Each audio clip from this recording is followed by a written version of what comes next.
Teams, 140 ball night in Florida. This year, Sports Channel Florida is the place to turn to for baseball. Sports Channel is the exclusive cable home of the world champion Florida Marlins and the inaugural season of the Tampa Bay Devil Rays. Turn to Sports Channel for pre- and post-game shows filled with the inside stuff you want to know about. And Marlins and Devil Rays weekly magazine shows keep you up on all the action. Sports Channel Florida is 100% pure Florida sports and 100% pure Florida baseball.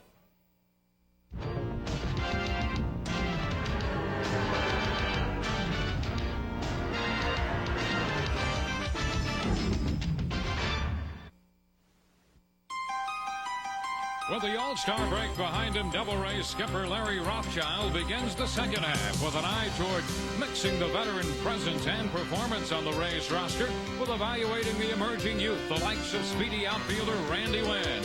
All begins tonight versus Derek Jeter and the New York Yankees on Baseball Night in Florida.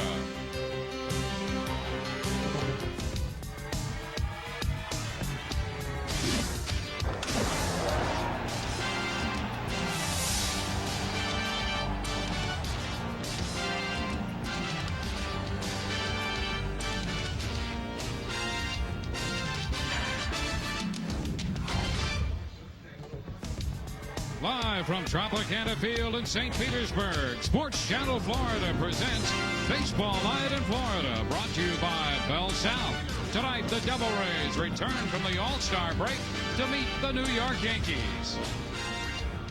Hi again, everybody, and welcome inside Tropicana Field with Joe McGrain. I'm Dwayne Stats. Great to have you with us tonight for the first game of this four-game series against the New York Yankees. Well, the first half is complete, and Joe, as we look toward the second half, one of the impressions we get, we're going to see a lot more of the Devil Ray youth, but that does not mean we can forget about the veterans, and Fred McGriff can still play a major role in this ball club's fortune. Well, you would also think from the type of first half that Freddie McGriff had through his career numbers where he is underneath that there is a lot more to happen for him in a positive way in the second half of the season. He certainly just doesn't forget how to do things, and he's always driven in a lot of runs and hit well with runners in scoring position. So you don't think that they're going to be able to hold Freddie down much longer, and he's really started to show some life the last couple of weeks, really having some good hacks up at the plate. The first half of the New York Yankees has been nothing but a positive. They are on a record-setting pace. One of the biggest positives in this lineup is Paul O'Neill.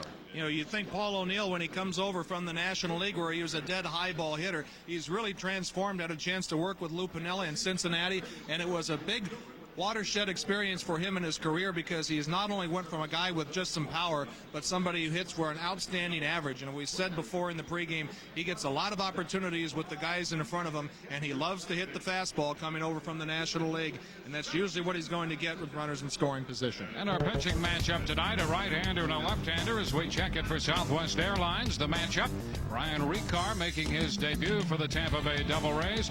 Andy Pettit, the left-hander, on the mound for the Yankees. He comes in with a record of 10-5. We'll be back with all the action as the Devil Rays take on the New York Yankees following this. Tampa Bay Devil Rays baseball on Sports Channel. It's being brought to you in part by Bell South and its international family of companies. By Genuine Chevrolet, the cars more Americans trust. By Hoover, nobody gets the dirt like Hoover. Nobody. By the United States Postal Service, nobody delivers like the USPS. By Brewery Fresh Budweiser, the official beer of Major League Baseball. By the Discover Card, the card that pays you back with a cashback bonus. And by Southwest Airlines. With their Solo, you have the freedom to go places and do things you never thought possible.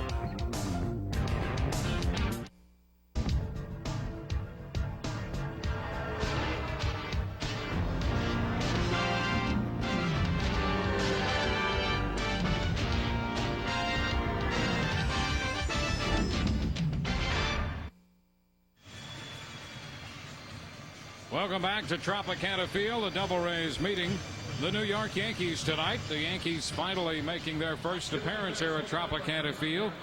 They are the last American League club to come calling on the Devil Rays. And we'll take a look at the Bell South starting lineup for New York. Chuck Knobloch leads off, followed by Jeter at shortstop. O'Neill in right field will hit third. Tito Martinez in the cleanup spot, followed by Tim Raines. Harold Strawberry is the designated hitter. Chad Curtis in center with Scott Brocious at third, and Joe Girardi, the veteran catcher, hits ninth for New York. Devil Rays defensive setup. They'll go Kelly, Wynn, McCracken, Smith, Stocker, Cairo, and McGriff around the infield with Flaherty behind the plate. And Brian Ricard on the mound. Brian Ricard making his first major league start of the year. He was on the disabled list to this point with a lower back strain or back spasms, and coming over from Colorado. Those are the numbers from last year. The thing we can expect with Brian Ricard, has a very good arm. He'll get it up there around 92 to 94. He has a good sinker, slider, basic type stuff. But one thing you can count on in making his first start against the New York Yankees and his first start of the year, that he'll have some butterflies to deal with and get acclimated in the first couple of innings, and it'll basically up to him as to how quick he'll be able to make that adjustment.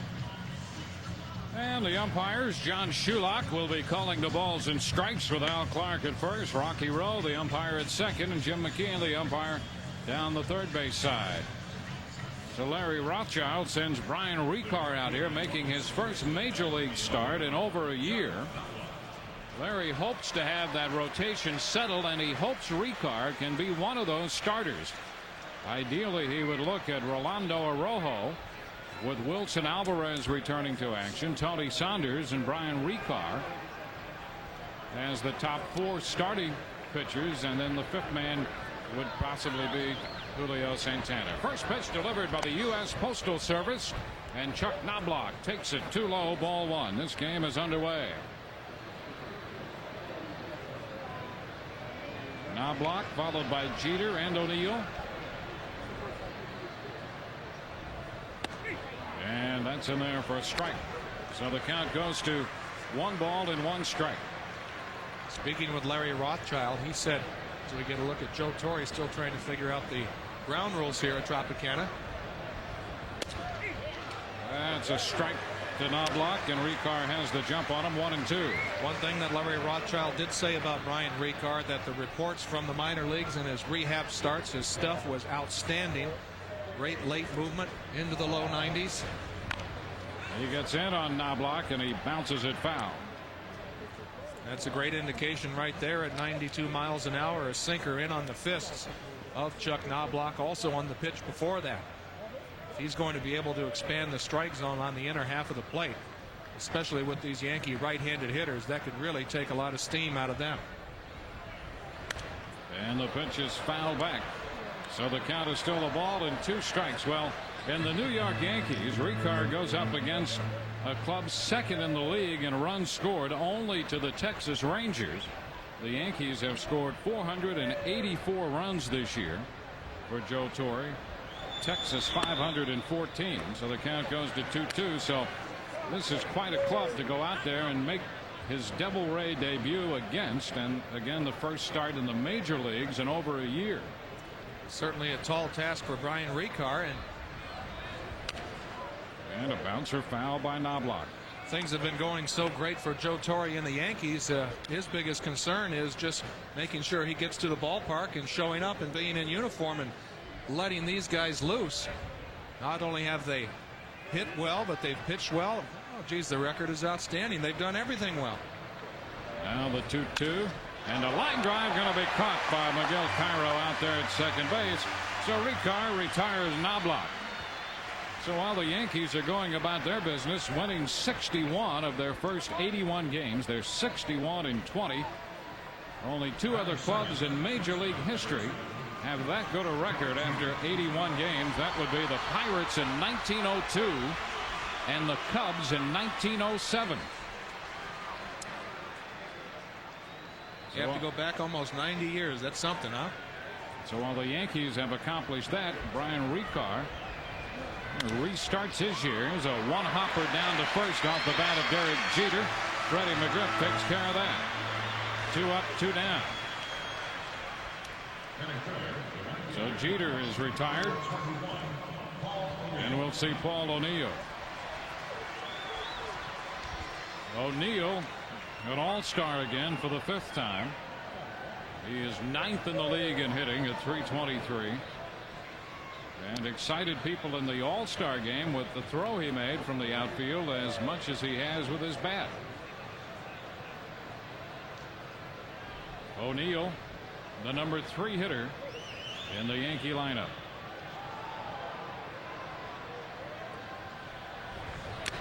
And a swing and a foul ball right at the feet of John Flaherty. Strike one. One thing about Brian Ricard, because of his experience in pitching in Colorado, and we know what that can do to pitchers' ERAs there, is it's really taught him a lot about keeping the ball down in the strike zone, not only with the fastball but with all of your pitches. You have to do a lot more things mechanically right to hit the ball down around knee high than up around the thighs or the belt. So you can believe that he definitely knows about that, and that's certainly a great plan of attack when facing these New York Yankees. This one is upstairs from Ricard, moves the count to 2 balls and a strike.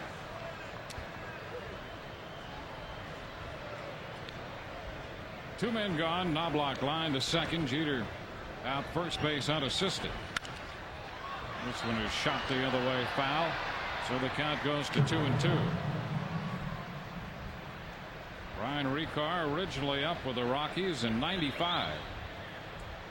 He advanced AA, AAA into the major leagues by the 3rd week in July in '95 and made his debut against the Phillies at Coors Field and actually pitched pretty well. There's a line drive into center field, a base hit for O'Neill. Wynn makes the pickup in center field. O'Neill is aboard with a 2-out single. Paul O'Neill hitting for the high average at .323, perennial 300 hitter. This is an example why you take advantage of hanging breaking balls up in the strike zone, and you don't swing through them, you don't foul them back. You take advantage of them, and that was one from Ricard. And all he had to do was just deliver it into center field, not trying to do too much with it. Now Tino Martinez steps in. Martinez at .275 for the year. And the pitch is upstairs for a ball. He is 7th in the American League in runs batted in with that 66 figure. Finished last year with 141 runs batted in. 2-0. Flaherty out in front of the plate. Yeah, you could have somewhere around 66 or 70 RBIs and almost feel like you're getting lapped by the field. Not only by the league, but by the standards on this team. Down and in. Nice pickup there by Flaherty. Runs the count to 3-0. Take a look at who's cleaning up for both clubs. Brought to you by Clean Shower. Martinez with 14 home runs and the 66 runs batted in. Freddie McGriff hitting cleanup tonight again for the Devil Rays. O'Neill, the runner at first. 2 outs. We're in the top of the first. And that pitch misses inside. O'Neill pushes up to second on the walk to Tino Martinez. You look up and down the Yankee lineup, and there really aren't a whole lot of breathers or bailouts when you need to go to get an out. Tim Raines coming up.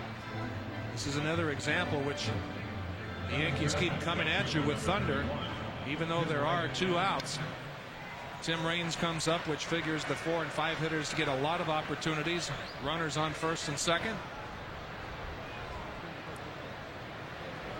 Raines hitting 5th. He actually has hit cleanup a couple times this year for the Yankees, hitting .288 for the year. And the first pitch in there for a strike. Ricard will give you a lot of hard stuff, and when he comes in with a little off-speed pitch, it's a completely different look for these hitters.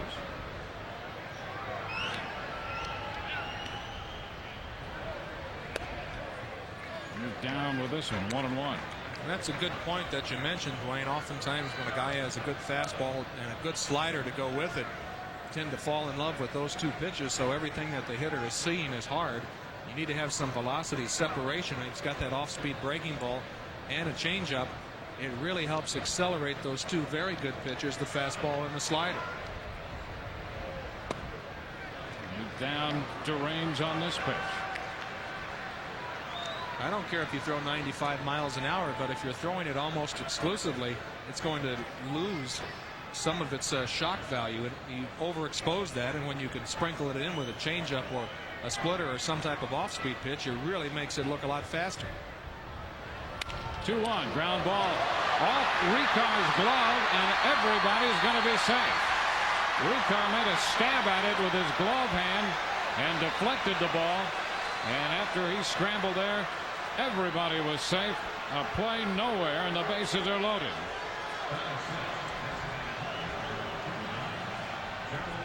Wasn't hit very hard, but it was placed perfectly where it had Ricard just extending a little bit. Sometimes you think as a pitcher, my chances might be better if I let this ball go, because you see it was going to hit the corner of the mound, and it looks like Cairo may have had a play on it.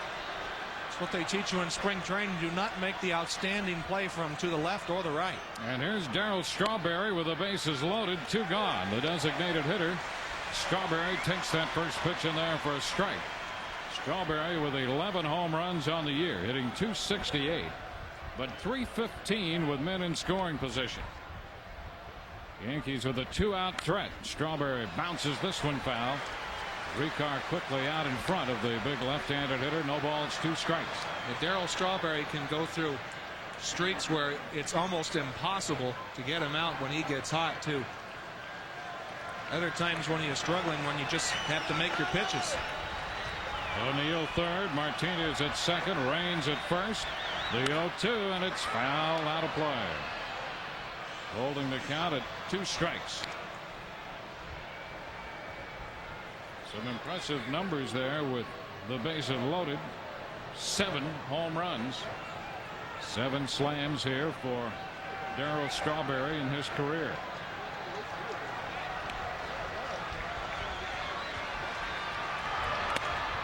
Ricard comes inside and misses in there.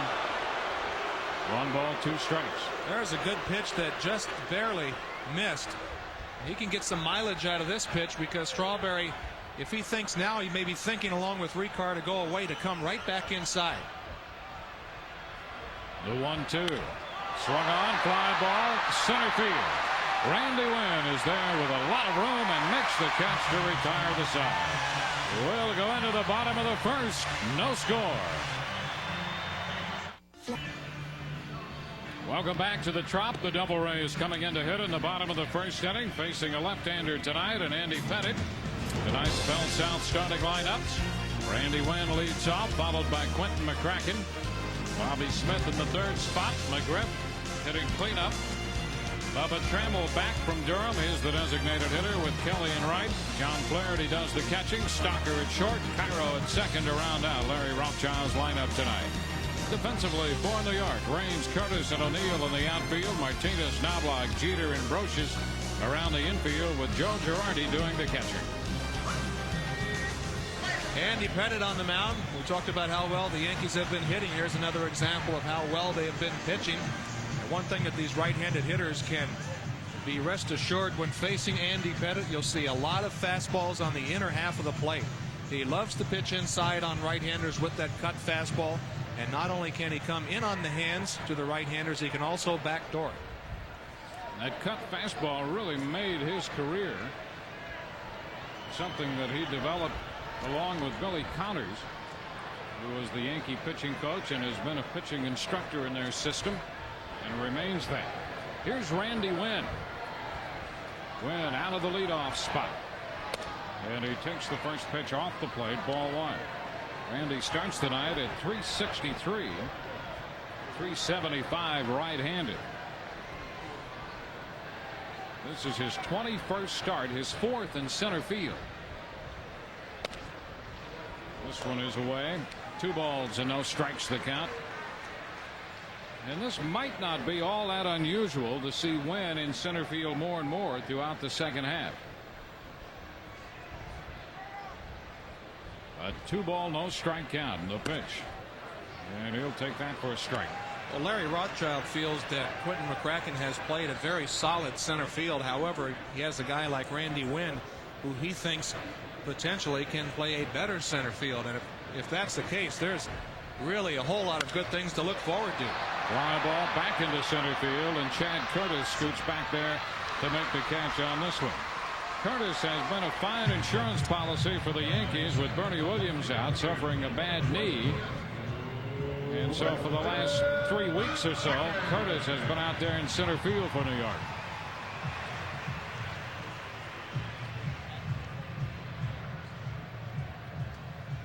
One gone with the bases empty, and Quentin McCracken will hit. And the Devil Rays with switch hitters here, 1-2 in the lineup. McCracken hitting .297. He shows the bunt and takes the pitch for a strike from Pettit.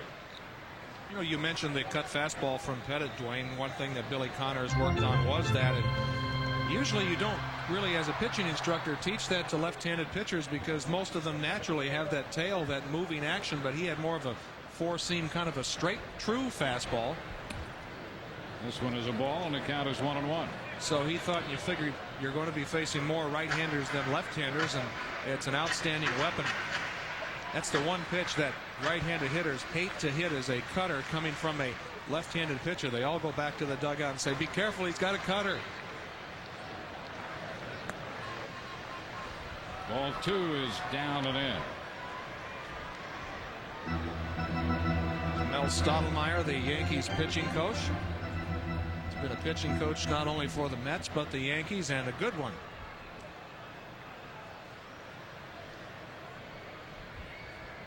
The 2-1 delivery upstairs. The count runs to 3 balls and a strike. If Pettit has had one part of his game that he's been a little concerned about, it would be his walk total. I think he is among the top 10 in the American League in walks allowed. And he throws a strike to McCracken to take the count all the way to 3-2. Well, from watching Pettit, and he has had a lot of success in his short big league career, he doesn't like to throw a lot of balls in the middle of the plate, so as a result is going to try to nibble on the outside corner from time to time and get behind into some counts. And plus he's 6'5", and there's a lot of moving parts, and it's tough to keep that motion all in one piece at all times. 3-2, and a sharply hit ground ball through the middle and into center field. McCracken aboard with hit number 104 of the season for Quentin McCracken. When you try to ready yourself to hit the cut fastball as a right-handed hitter, you have to tell yourself to pull your hands in and to not get them out over the plate. McCracken is ready for that, although this ball has a little more plate than Pettit would like. His hands stay in. He stays inside the ball, which put him in a good environment to hit that pitch up the middle.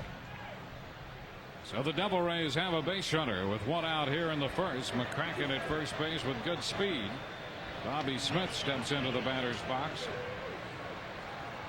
You can't take many liberties with Pettit out there on the mound if you're a base runner. The pitch to Bobby Smith is low, ball 1.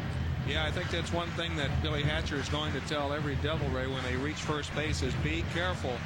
Don't get caught in no man's land and have a little bit of a shorter lead, and make sure that he goes to the plate, because he has an outstanding move, and he cheats a little bit because he kind of walks on that fine line of the balk call. And a toss over there to first base. McCracken is back in.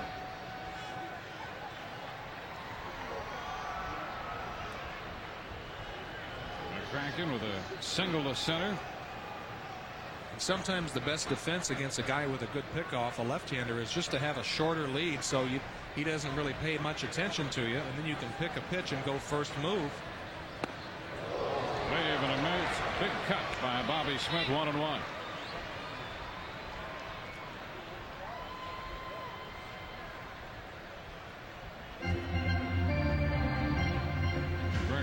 Coaching across the diamond at third.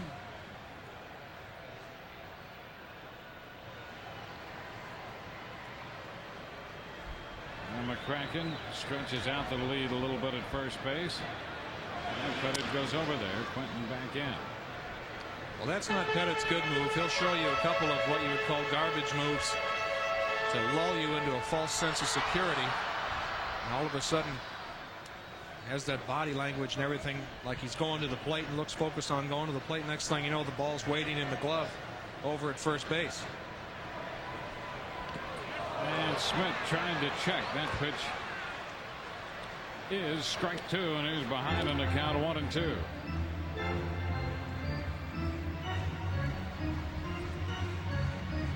Pettit not only gives you, as you mentioned, Joe, the movement on that fastball and with a cut fastball, but he'll throw that circle changeup, and that is an effective weapon. To a right-handed hitter, again, it's something that goes the other way. It's a great tandem with the cut fastball and the circle change. And he strikes out Bobby Smith. This is a pitch that's hard to tell whether it's a slider or a cutter. It kind of looks like a pitch somewhere in between both of them. It comes in on Bobby Smith and goes down just a little bit. But regardless, it's effective as heck. That's his first strikeout tonight. And here's Fred McGriff against Pettit.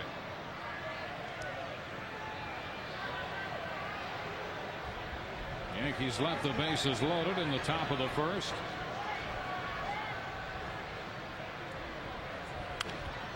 McGriff with a cut, fouls it back, strike one. For every hit Fred McGriff comes up with this year, Transworld Diversified makes a donation to the Pediatric Cancer Foundation. That total to date is up to $17,000 through the first half of this year. McGriff in the last week plus leading up to the All-Star break with 3 multiple hit games. He got off to that fast start, and then his power deserted him for a better part of a month, showing some signs at the end of the first half of coming back a little bit at the plate. Well, if you're a power hitter, you have to get balls where you can get leverage on or where you can lean on, and sometimes when you're struggling you get caught in between, looking for the fastball and then the breaking ball, and somewhere in between, and you just get confused up at the plate. You get your pitch, the one that you can handle, and you end up swinging through it or fouling it back, or you end up sitting on the breaking ball and getting a good fastball to hit, and you end up taking it because it locks you up. It just confuses you sometimes when you get caught in between. Now McGriff down in the count, 2 strikes. McCracken at first, 2 outs. And the left-hander with a move to first base. Again, McCracken back in. He has gotten back easily every time, and as you mentioned, Joe, we haven't seen the great move yet from Pettit. McCracken 10 out of 16 running this year. Here's the stretch. McCracken back to first with a move from Pettit. And that was one of the better ones from Pettit. We mentioned that he walks the fine line on the balk call. There's a 45-degree angle coming from the pitching rubber where you have to step towards first base and not towards home plate. He is right on the edge of that every time with his good move. McGriff waiting for the 2-strike pitch, and he is out on strikes to retire the side. Back-to-back strikeouts of Smith and McGriff, and at the end of one from Tropicana Field, no score. Tampa Bay Devil Rays baseball on Sports Channel, brought to you in part by the new Dodge. See the friendly Dodge dealer near you. And by Clean Shower. You'll never clean your shower again, and the people at Clean Shower guarantee it. Devil Rays and the Yankees. First game of a 4-game series. Tomorrow night at 7:05, it will be Wilson Alvarez against Hideki Irabu. Then on Saturday night, remember that's a 6:35 start time Saturday. Rolando Araujo goes against David Cone. And Sunday afternoon, Tony Saunders against David Wells. Some good pitching matchups right there. And the first pitch to Chad Curtis, a breaking ball, is low and outside, ball 1. Rolando Araujo on Saturday will be looking for his 11th win, coming off his all-star performance. Curtis at 265 bounces this one foul beyond Willie Randolph. The count will go to 1 ball and 1 strike. The Yankees originally had hoped that immediately after the break Bernie Williams would be ready, but his knee is sending them other messages, so it'll be a few days at least before Williams is back. High fly ball right center, and Mike Kelly is there to put it away for the out to take care of Chad Curtis. One out here in the second inning. Brian Ricard seems to be calm and collected out there. I think that first inning was really important for him as he got in that bases loaded jam with 2 outs, and he was able to pitch out of it, and it was a little bit of lift and a letting go of some of those butterflies, and now he figures that he's back to pitching and the instincts are just taking over. Here's Scott Brocious. He goes after the first pitch and fouls it out of play. Strike one. Brocious, the third baseman, hitting down in the 8th spot, but very productive, as you can see, hitting .309. He's driven in 52 runs, and he made his initial All-Star appearance this year as well. And Ricard hits him. So Ricard hits Brocious with an 0-1 pitch. You haven't pitched in the big leagues for a while. Sometimes the command can escape you. You could see what his intentions were to knock him off the plate and get him to move his feet. And just overborrowed and went too far inside. So a runner at first on the hit batsman. That's going to bring up Joe Girardi. The Yankees will do a little hitting and running with Girardi. That goes all the way back to when he was with the Cubs with Don Zimmer, who's a bench coach with the Yankees. That used to be his favorite hit and run man when he was managing the Cubs. There's Zim. Here's Joe Girardi. Has a great ability to hit the ball to the right side of the field, and those are usually ideal hit and run guys. A ball, no strikes, the count to Girardi. Brocious the runner. And the move over there from Brian Ricard. One concern you'd have about Ricard in that first inning, getting into trouble the way he did, he made 27 pitches, and they're going to limit him. Realistically, if they could get 85 to 90 pitches, that would be very good. There's a foul ball shot the other way. That's a perfect example of the hitting style of Joe Girardi. Hits a lot of hard, solid line drives to the right side of the field. Hey, this is just a foul ball, but it sure can tell you a lot about what he's trying to do up there. You see, his intention is only one thing, and that's hitting the ball to the right side, making sure to keep that front side in. Hitting out of the 9th spot for Joe Torre.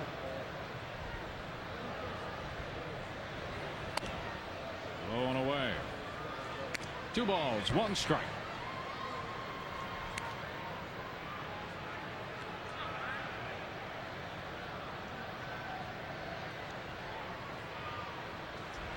Curtis hit a fly ball to right. Brocious hit by a pitch. There he goes, and the pitch skied back into right field. Got a lot of carry. Kelly all the way to the wall, and that's going to get out of here. Home run for Joe Girardi, just his 3rd of the year. He was trying to hit the ball the other way, and boy, did he ever. He hit it out into the bullpen, and the Yankees go out in front 2-0. For Joe Torre and the Yankees, it seems like everything that they touch seems to turn to gold. We mentioned how Girardi likes to hit the ball to the right side of the field. It's a hit and run play, but he doesn't just get him over to third. He gets him in and himself in with a long ball to right. So Girardi hits the 91st home run of the year for the Yankees. Chuck Knobloch takes the first pitch too low, ball 1. And it's Girardi who opens the scoring tonight with a home run to the opposite field. It's a breaking ball. It's a strike on the outside part of the plate. So the count is 1-1.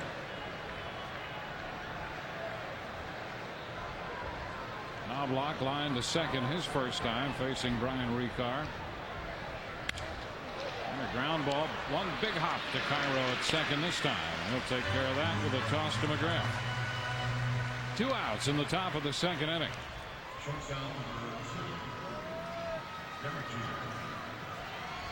Well, in a lot of other ballparks, and we all know this is a ballpark that likes the offensive side of things. In another ballpark, that ball was catchable perhaps, but it got a lot of carry here and got out into the bullpen. Here's Derek Jeter, and he takes the pitch in around the knees for a strike. And I say that only to point out that Ricard now in his brief major league career has pitched in two parks that really love the offensive side of the game. Coors Field up in Denver. There's a strike. 0-2. And of course this one here at Tropicana Field.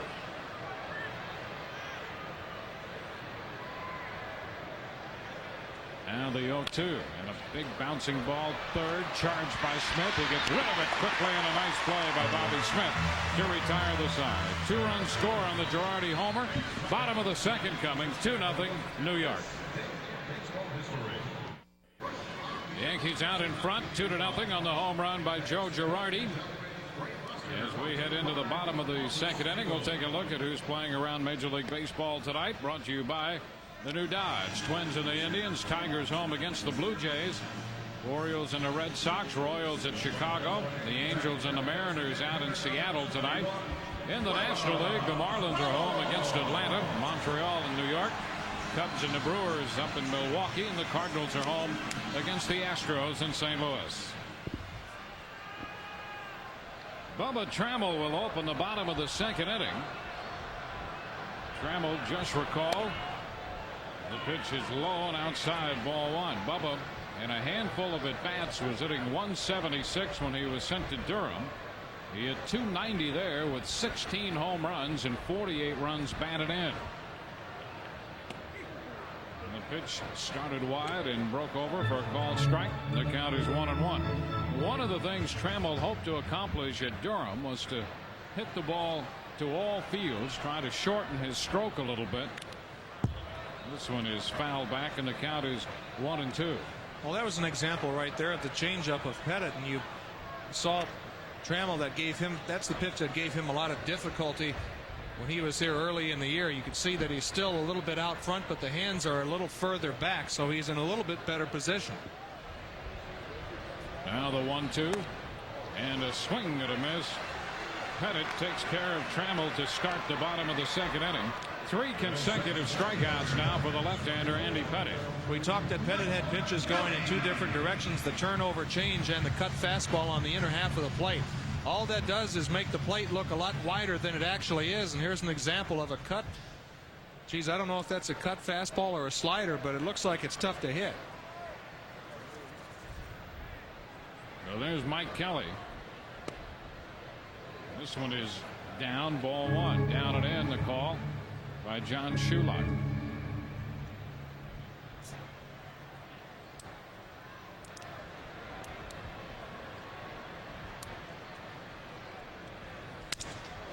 He got this one in on him and pops him up. Out from shortstop Jeter in short left field. And he'll take care of that pop off the bat of Mike Kelly. And boy, that's a tough combination that you mentioned, Joe, and we could see right there, if a hitter's mindful of that pitch away, he got that in a hurry here on Kelly. You can't cover both sides of the plate if you're looking for the changeup and get the cut fastball like he threw to Kelly right there. That's exactly what can happen. Bases are empty now as John Flaherty steps in. He takes the pitch away, up and away, ball one. Headed up in 95, won 12 games that year. And then the following year won 21. The tap to third, fair ball, back of the bag. Brocious with a lot of time. Makes the play to Martinez to retire the side. We've gone through 2-0 New York. Tampa Bay Devil Rays baseball on Sports Channel, brought to you in part by your local Nissan retailers to remind you that life is a journey. Enjoy the ride. And by Discount Auto Parts. Go with the pros you know. Here at Tropicana Field, we're moving into the third inning. Game 1 of this 4-game series against the Yankees. New York out in front 2-0 on a home run by Joe Girardi in the second inning. That followed Scott Brocious being hit in the back by a pitch. So here's O'Neill to open the third. We'll check the Budweiser League leaderboard. O'Neill with 105 hits to start this game. Came up with a hit his first time and fouls this one away for strike one. Just another example. We mentioned that you used to be fearful of just Paul O'Neill's power, but now not only that, he's become an outstanding hitter. year in, year out, one of the better hitters in the American League. This one is off the plate and in. 1 ball, 1 strike. Yankees have won 6 in a row and 10 of 11 leading up to the All-Star break en route to this 61-20 record they have put together. Ricard misses upstairs. By the way, Brian made 15 pitches in the 2nd inning, so he's at 42 pitches through 2 innings now. He'd love to have a low pitch count inning somewhere here. There's a fly ball into left, and McCracken is there to make the catch for the out. 1 out in the 3rd. A reminder, the next telecast on Sports Channel comes your way on Monday when Mo Vaughn and the Red Sox come to town. They'll be in for a 2-game set. Be with us at 6:30 for our Baseball Night in Florida coverage right here on Sports Channel Florida. Here's Tino Martinez. He drew a base on balls. Part of that bases loaded threat the Yankees had with 2 outs in the 1st inning. New York left the bases loaded but scored 2 runs in the 2nd. 1 ball, no strikes, the count to Martinez. He hits this ball high, not overly deep into left. McCracken, not yet on the track, is there to make the grab. So Tino Martinez out number 2. Ricard last year with Colorado made 2 starts, was 1-0 there, and then wound up spending most of the time at Colorado Springs, where he won 10 and lost 9. That covered 25 starts there. Well, not only do when you leave the Rockies, you really don't, because you have to go to Colorado Springs. Here's Tim Raines, and the pitch is a strike. Well, I guess the thinking must be with their AAA club there, they'll get their pitchers used to that altitude and the ball flying that way. The only thing you worry about is what that does to a pitcher's psyche. Well, that state of Colorado's the only thing good for pitching there is pitching at 10. This is inside, and the count is 1-1. Well, as we saw in the highest scoring All-Star game up there, it's a great place to score runs and hit the ball a mile. 1 ball, 2 strikes. And if you're pitching there, I would think, Joe, you just have to assume that you're going to tack on an extra run or so on that ERA and figure, hey, that's normal, and figure that your club is going to maybe score as many runs as the other team and keep pitching. You have to win those 9-7 games. Back to the mound, and Ricard with a flip to first, and he's got one of those low pitch count innings. Bottom of the 3rd coming. 2-0 New York. Bottom of the 3rd coming. Double raised down to the Yankees by a couple here. It's a 2-0 ball game. Yankees in for 4, and then the Red Sox come calling. Tickets available by calling 898-RAYS or 282-RAYS. Always available here at the ballpark at Tropicana Field at the box office. Nomar Garcia-Parra, Mo Vaughn, and the Red Sox in town for just a 2-game set. By the way, for the remainder of this series, Saturday is nearly a sellout, but tickets remain for all 3 of the remaining games. And tickets are now on sale for that Boston series for Monday and Tuesday. The $1.50 and $3 tickets on sale now. Ticketmaster and Tropicana Field box office for those $1.50 and $3 tickets when the Red Sox are here on Monday and Tuesday. Kevin Stocker leads off the bottom of the 3rd. Stocker hitting .220. Ground ball, shortstop. Jeter in front of it, scoops and throws, and he makes a nice play on that ball hit by Kevin Stocker. Just a routine play in appearance, but too many shortstops in the league. Kevin Stocker is one of them that can just go back like that and flat-footed, just wing it over to first and basically have the ball outrun the runner. Garcia-Parra is another guy who does this very well. See, he's back on his heels a little bit, just gathers it and routines it over there like a shot.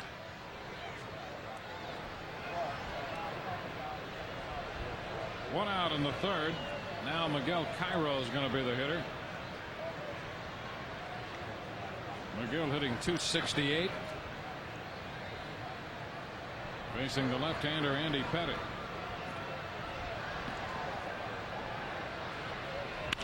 He shoots this one into right, and that ball's going to be in there for a base hit. That's vintage Miguel Cairo there to take the ball the other way, line it into right for a single.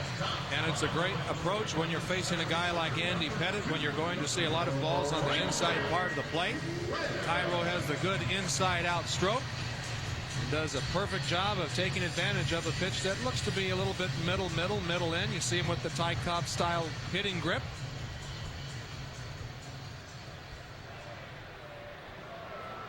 And here is Randy Winn. Winn hit a fly ball into center field his first time, batting out of the leadoff spot. Devil Rays 0-2 against the Yankees, dropping 2 games against this club up in New York earlier this year. Pitch is inside as he shortened on the bat. 1 ball, no strikes.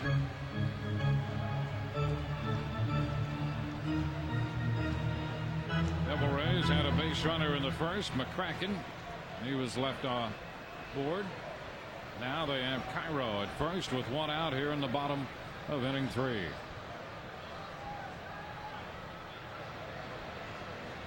Over to first, and Cairo is back in there.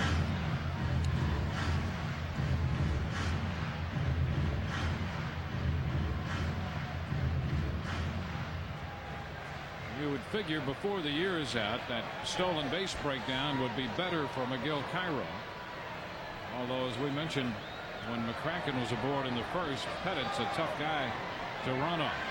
And there's a move. Just did get back in. Boy, he was almost caught in between that time off first base, and Cairo managed to get his foot to the back of the bag. The only saving grace for Cairo is that Martinez is a right-handed first baseman, and it takes longer to make a tag than the left-hander just dropping the glove down. You can see that Cairo got caught in between. It didn't look like there was going to be any way for him to get back, especially standing up. A ball, no strikes the count. The pitch, that's off the plate end. 2 balls, no strikes. Pettitte's picked off 4 base runners this year, and it's not uncommon for him to be in double figures in the pickoff department before the season ends. And if he had a left-handed first baseman, you figure that he would have a handful more. 1 out single has placed Cairo aboard. Here's the pitch. Runner goes, and it's popped up toward the stands. Martinez chases it, but that's into the second row back of the Devil Rays dugout. The count is 2-1. Pettitte has won 4 straight, won his last outing against Baltimore.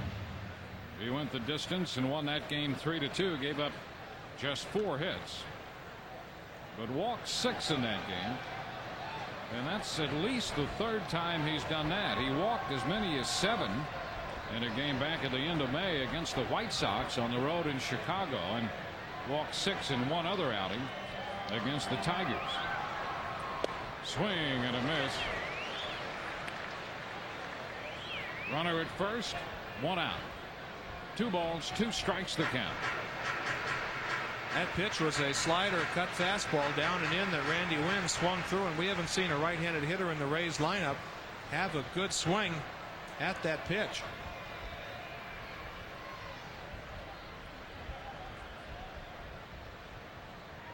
Now the 2-2 and a bouncing ball foul.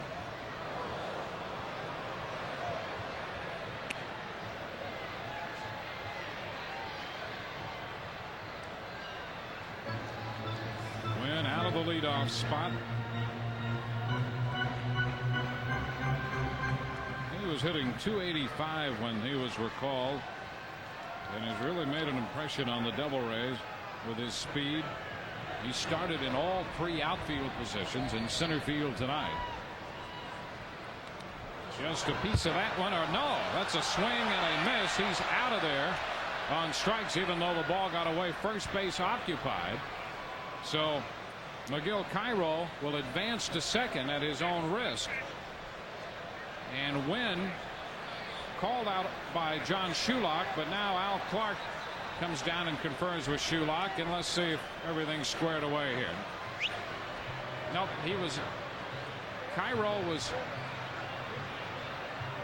was breaking, I think, and that ball was eventually picked up by the ball boy as Cairo went down to second, and I think they're going to make him go back to first because the ball was picked up by the ball boy. Larry Rothschild is out now, and John Shulock is explaining the situation to him. Well, you would think that if the ball goes to the screen, regardless if it was picked up by the ball boy, that he would easily been able to make it to second base. But I think this pitch actually hits Randy Wynn. It looked like it hit Randy Wynn, and he swung at it at the same time. That's how much that cut fastball is.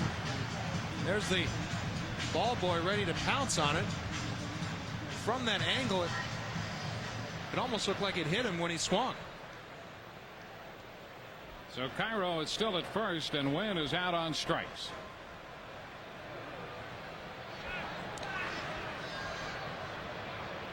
Cairo back in at first base.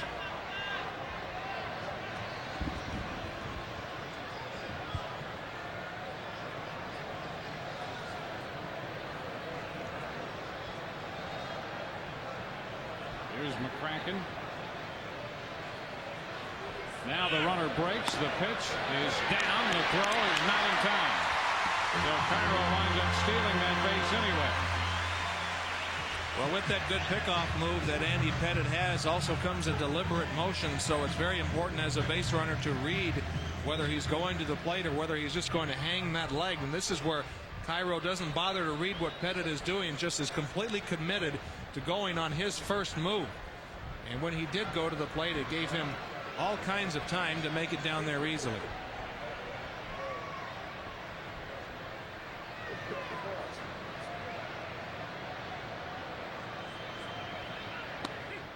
This pitch is in there for a strike to McCracken. So the count goes to 1-1.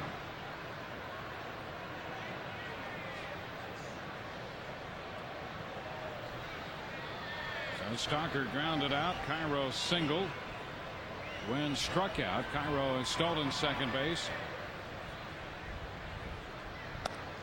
The pitch is low and outside to McCracken, so the count goes to 2-1. For the first time in this game, the Devil Rays have a man in scoring position.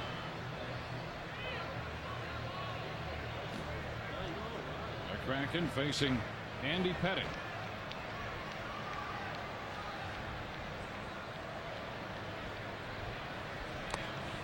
Down and in. The count runs to 3 balls and a strike. Bobby Smith would be next. He's on deck. He had a tough time with Pettitte back in the first inning. He's been as good as the Devil Rays have had with men in scoring position, though. Here's the stretch. And the 3-1 pitch. Swung on and a tap toward short. Charged by Jeter. Up to the ball. Throw to first in time to retire the side. Devil Rays pick up a hit. Leave a man through 3. 2-0 New York.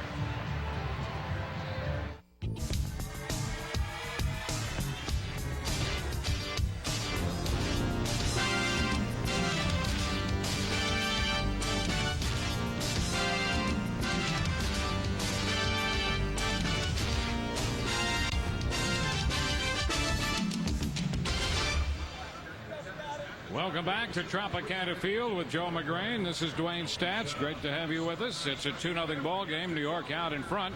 Today in Major League Baseball is brought to you by Publix. In 1948, the Indians pitcher Satchel Paige played in his first Major League game for the Cleveland Indians on this date in 1948. Let's check in now with Todd Callis. Todd. Thank you very much, Dwayne. Earlier, you were talking about the $1.50 and $3 seats. They're known as the Southwest Freedom Fair fan seats. And not a lot of people know where they are. They're right here. In fact, we have Peggy Ross with us. Peggy, if you can stand up. She's a season ticket holder, but when she shares her tickets with someone else, she sits out here. You must like the view out here. Oh, I love the view out here. It's as good as any place else. And for $3, how can you beat it? A lot of fun out here. Fans chanting Darryl as he leads off the inning. Now back to you, Dwayne. All right, thank you, Todd. To strike the count to Darryl Strawberry, who swings through this one. No balls, 2 strikes the count. Strawberry followed by Curtis and then Brocious. Too low. 1 ball, 2 strikes the count. Ryan Ricard retired the side in order, the middle part of the Yankee order in the 3rd on 10 pitches. Strawberry shoots this one into right field. On the track is Mike Kelly, and he makes the catch to retire Darryl Strawberry.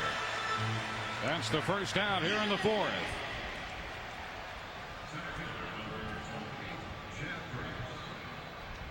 One gone with the bases empty. That's going to bring up Chad Curtis. Curtis hit a fly ball to Kelly in right field his first time. He continues to fill in center field for Bernie Williams.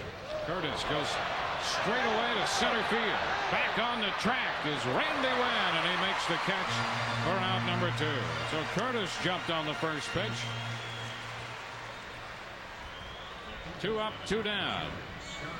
The Sunday Sports Channel drops the puck early with 30 minutes of hard-hitting hockey action. Tune in at noon for Panthers Weekly Summer Edition. Preseason look at the Florida Panthers. Catch it every Sunday at noon exclusively on Sports Channel Florida. 2 outs. Here's Scott Brocious. The pitch is low and outside. Ball 1.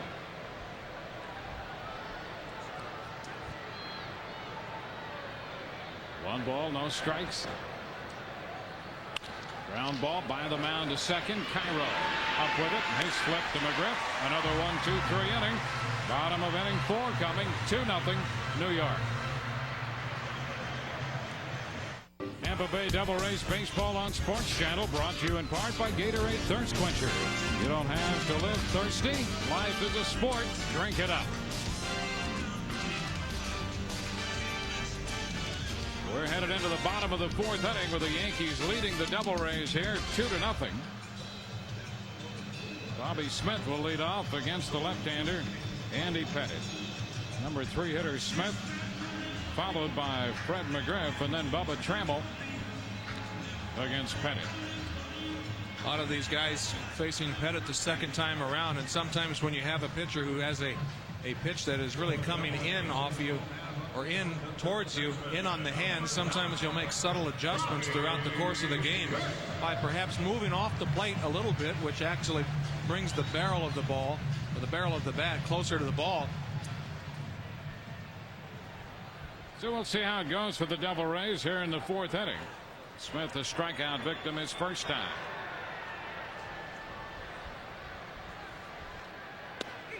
And the first pitch is in there around the knees for a strike.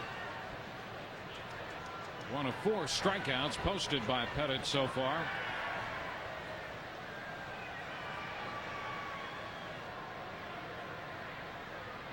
The left-hander to the plate. 1 ball, 1 strike.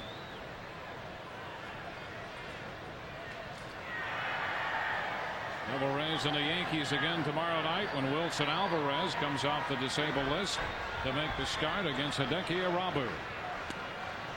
Wave and a miss, and the count goes to 1-2. Larry Rothschild trying to get Bobby Smith a little more playing time, and he, as you know, capable of playing not only third base but second and short as well. And not impossible to think of him playing first base on occasion. And out of that DH role. A ball, 2 strikes the count. This is his 40th start of the year for Bobby Smith.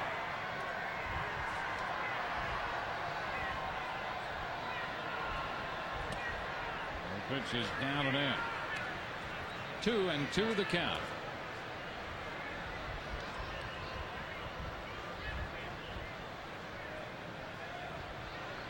Yankees scored both their runs in the second inning. They came on a home run by Joe Girardi.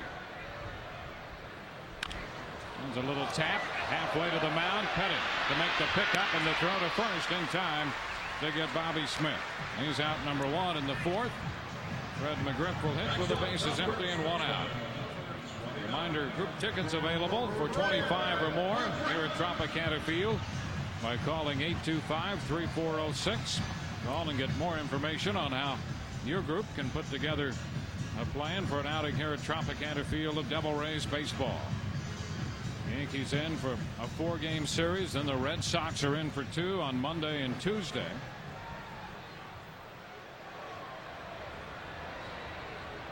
Tomorrow is Devil Rays baseball cap night, courtesy of Anheuser-Busch. The first 20,000 fans 21 or over receive a Devil Rays baseball cap. Freddie McGriff takes a strike.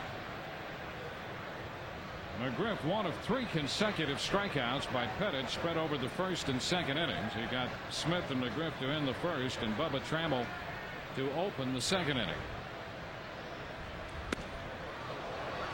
0-2.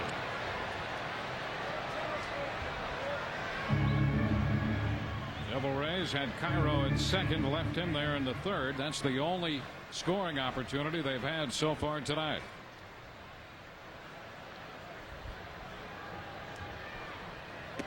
And a wave and a miss. McGriff is out on strikes for the second straight time. That's 5 strikeouts for Pettit.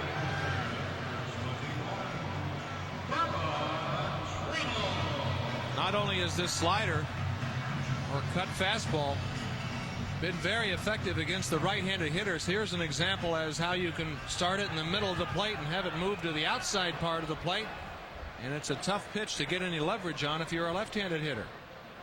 That was the Discount Auto Parts power pitch. And Bubba Trammell chases a pitch. Strike 1.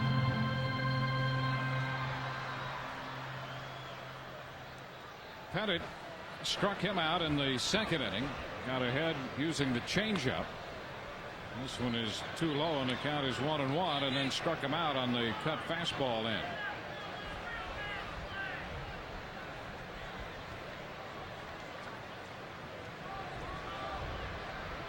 The left-hander set to go to work.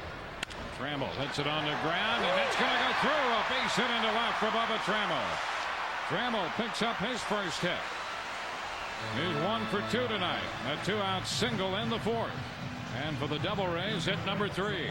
One thing about Bubba Trammell is he's prone to streakiness, but he's also very strong. A good cut fastball in on his hands. He's strong enough to get it between 2 outstanding fielders in Brocious and Jeter.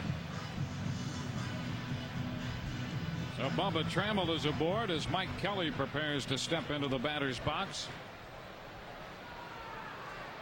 Trammell with the 1 for 2 tonight, his average up to 211. Here's the stretch by Pettit, the move over there. Trammell back in. Trammell has to be careful with Pettit, particularly since he's not exactly a base stealing threat. He's aboard on a 2-out single. The pitch is upstairs, ball 1. And with that delivery, Bubba had the right idea. He was already headed back to first. Always keep that body weight leaning a little bit towards first base when facing a guy like Andy Pettit, especially as you mentioned when you're not a base stealing threat. A ball, no strikes, the count to Kelly.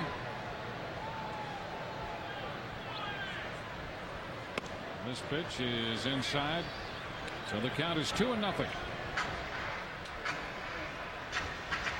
Only runs of the game so far coming in the second inning for New York on Girardi's home run. New York in here at 61-20. The Yankees have won 6 in a row. Devil Rays trying to snap a 6-game losing streak. There's a shot, but well foul. That's going to go into the upper deck, but foul by plenty, and the count is 2-1.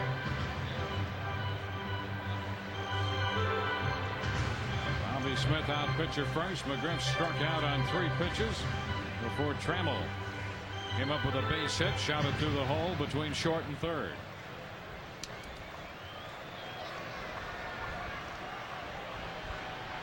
The count to Kelly's 2-1.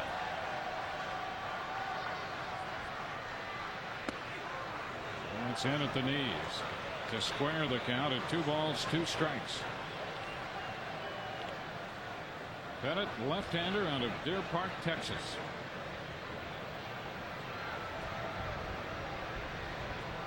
"26 years old.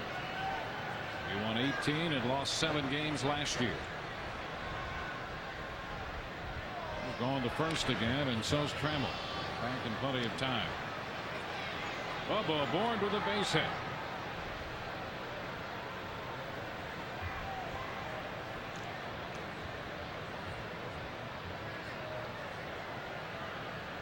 Now Pettit. There's the sign. The 2-2 on its way. And a swing and a miss. Kelly out on strikes to retire the side. Devil Rays leave a man. We're through 4. 2-0 New York.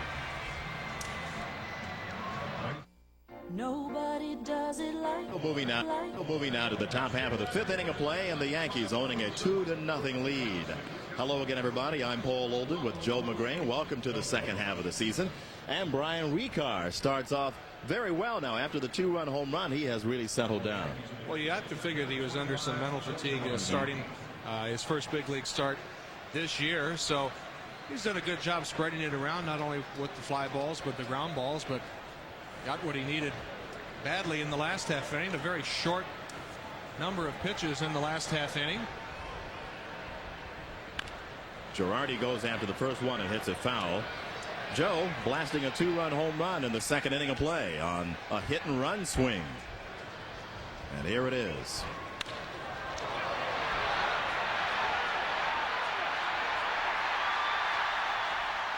Sailing into the Rays bullpen. And now the 1-strike pitch. He checks up on a breaking ball outside. 1 ball and 1 strike. You know, Girardi used to be with the Colorado Rockies, as was Brian Ricard. And Ricard was saying when he started having his troubles that Girardi was one of the few players he could turn to for some sort of guidance and assistance. He says he felt that a lot of the players and coaches and the Rockies organization at the time he was there was more concerned about themselves, and he had a tough time finding someone who he could confide in. But Girardi helped him out. Joe Girardi, a very solid workmanlike player, and brings those intangibles to the table. Outstanding catcher, and not so much from his defensive skills, but for his mental skills and how he can work a pitcher and really develop his pitches throughout the course of the game and keep all of them sharp. Really knows how to call a good game and knows how to win. To center field and hit well. Randy Winn on the track.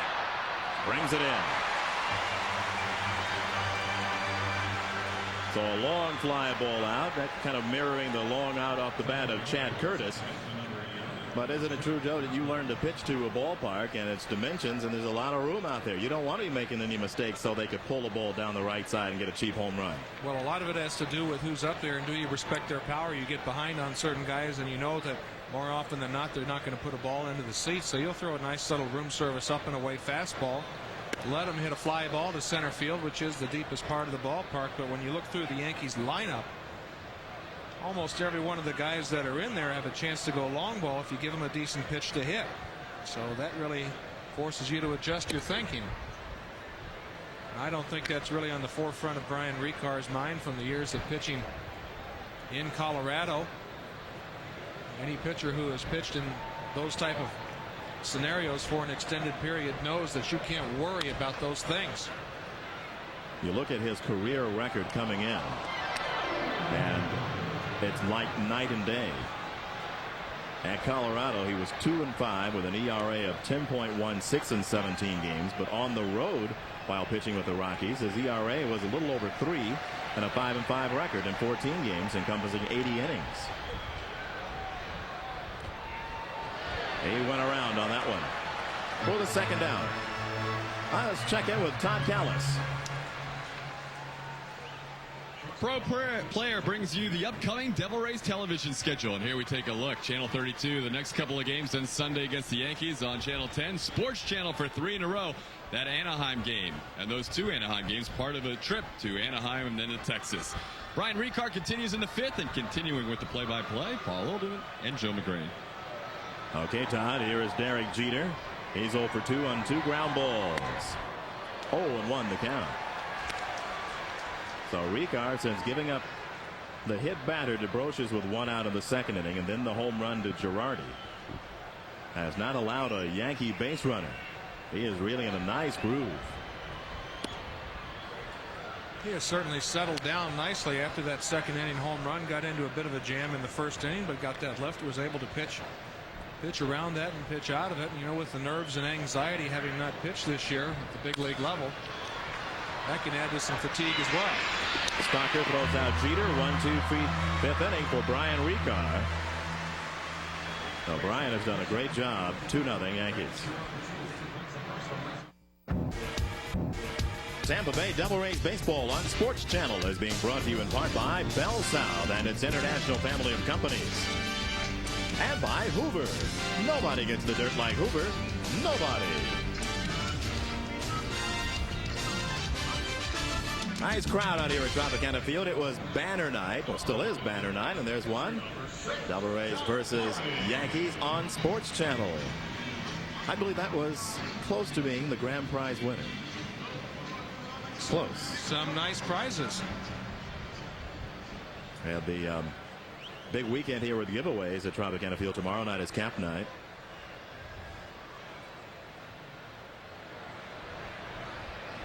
John Flaherty stands in. The ground ball to third base, his only time up. Breaking ball starts him off outside. Tonight, of course, was News Radio 970 WFLA night. 20,000 radios handed out here, Joe. 20,000 of them. Wow. There's a line drive caught at third base by the reaching Brocious.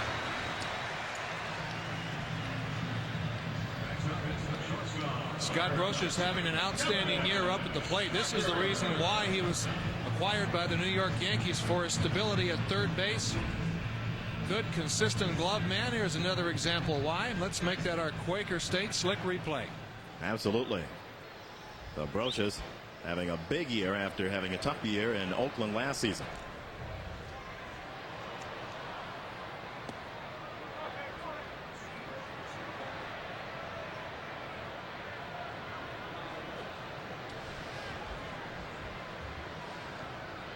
Kevin Stocker at 219. He's looking forward to really cranking it up here in the second half. You look at his career record, Joe, 237 in the first half, and after the All-Star break, a 283 hitter. Kevin Stocker. You'd think from both sides of the plate that it's pretty indicative of his short stroke, and really seems to flourish in the second half. If you ask him why, he said he really doesn't have much of an answer. 2 balls and no strikes the count to Kevin. And Andy Pettit on the hill. Andy is going after his 11th win of the year. And coming off a complete game victory. Nice, easy motion, and then he explodes there at the plate. 2-2. That's the thing that makes that cut fastball so tough to hit, is because you have this nice rocking chair delivery, and all of a sudden you commit to it and the ball's already by you. It really gets up on you quickly, a little bit more than sneaky fast. Stocker hanging in there with the count 2 balls and 2 strikes. It is 2-0 on a 2-run home run by Joe Girardi in the second inning. The Yankees on top. This is the first game of 4 as the Yankees looking forward to, as Joe Torre has said, his ball club is very professional, very focused. He doesn't expect anybody to get complacent in the second half. This Yankee club is on a pace to win the most games ever in one season. To third base, and Brocious. 2 away. I remind you, fans, tomorrow night here at Tropicana Field, Devil Rays taking on the Yankees at 7:05. Anheuser-Busch Devil Rays camp night. First 20,000 fans 21 and older receiving a Devil Rays baseball cap, courtesy of Anheuser-Busch. For tickets, stop by the Tropicana Field box office or call Ticketmaster at 898-RAYS. Here's my cap. It's a little small. Of course, I've been accused of having a big head, so. Well, I think they'll give those out in adult sizes, though. Oh yeah, for special concessions. Very nice in these hot summer days. You got to have a hat out there. This one is fouled away off the bat of Miguel Cairo, who singled into right field his only time up and stole second base, which can be counted as an accomplishment, because at first, Joe, it looked as though he was having a real tough time reading Andy Pettit and almost got picked off. I think a lot of it had to do with Tino Martinez being the right-handed first baseman. When you reach around to go make a tag, sometimes you just tag him right in between to that space in between the paces of his feet. Down to third, and guess who? Brocious will handle the side with a strong throw. And that'll do it here in the fifth inning. 1, 2, 3, a line out and 2 ground balls to third. 2-0 Yankees. For the sixth inning from Tropicana Field, the Yankees making that 2-run home run by Joe Girardi stand up. And now let's check the Rays and the Citgo standings. Tampa Bay beginning the second half 34-52, still with a shot to win the most games of any first half expansion team. Over in the Central, the Indians with a nice lead over the Minnesota Twins. And in the West, a tight one between Anaheim and Texas. Over in the National League East, Atlanta cruising right along. New York looking at a wild card berth as Houston leads Chicago by 5. And over in the Western Division, San Diego leading San Francisco by 10.5, and the Dodgers trail by 13.5. Brian Ricars had to come out of the game, Joe, for some reason. And this is him leaving. This is a videotape look at him a few moments ago leaving the dugout. Well, he pitched very well and settled down nicely after the first couple of innings, and you have to wonder if it was on the pitch count or a bit of a injury or his back stiffening, because Jim Messier has come on after the 71 pitches from Ricard. Larry Rothschild originally went to John Shulock, and Shulock went over to Joe Torre, and basically that indicates that Ricard was coming out of there because of an injury, and Messier would get all the time that he needs. Nonetheless, he is ready to face Paul O'Neill.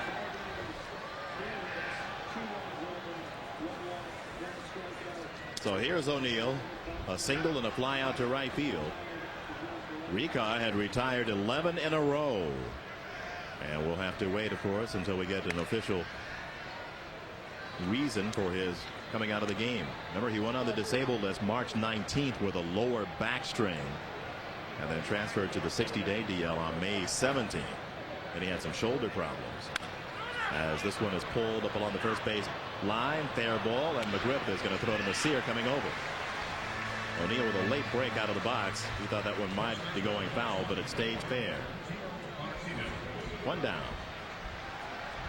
Well, that's too bad, as Ricard is very impressive.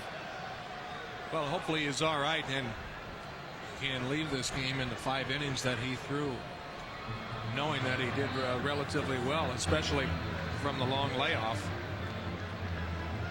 One of the things that the Rays sorely need in the second half of the season is some consistency and some innings among their starting rotation. Ricard last pitched on July the 4th at Charlotte and went 5 shutout innings. So we'll wait and see why he came out. Ball 1 delivery and taken for a strike. 1 ball and 1 strike. Here's the rest of the injury report brought to you by Roadhouse Grill. Jason Johnson with the back and Gallard's elbow, and Perry had broken hand. That was a tough break because he was working his way back. And then Gorecki's had a little bit of a setback. Wilson Alvarez, however, off that list. He's happy about that and will be in the rotation tomorrow.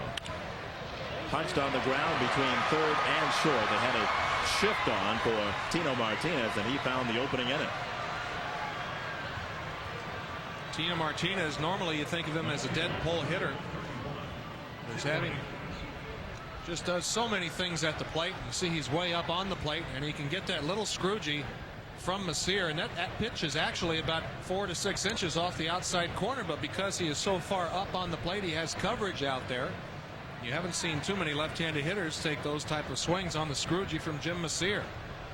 Martinez and Messier teammates with the New York Yankees, so you can certainly be assured that Jim Messier knows how to pitch each and every one of these Yankee hitters.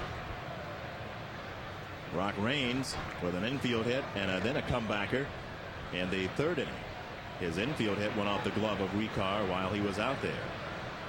Messier in his 1st inning of work, as Brian Ricard has had to come out of the ballgame after 5, and we're not sure why.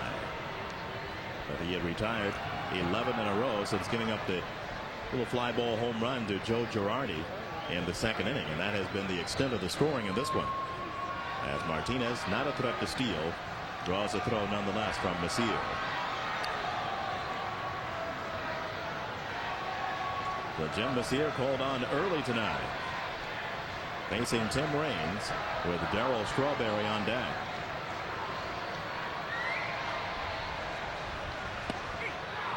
That's going to cost him 1 ball and 2 strikes.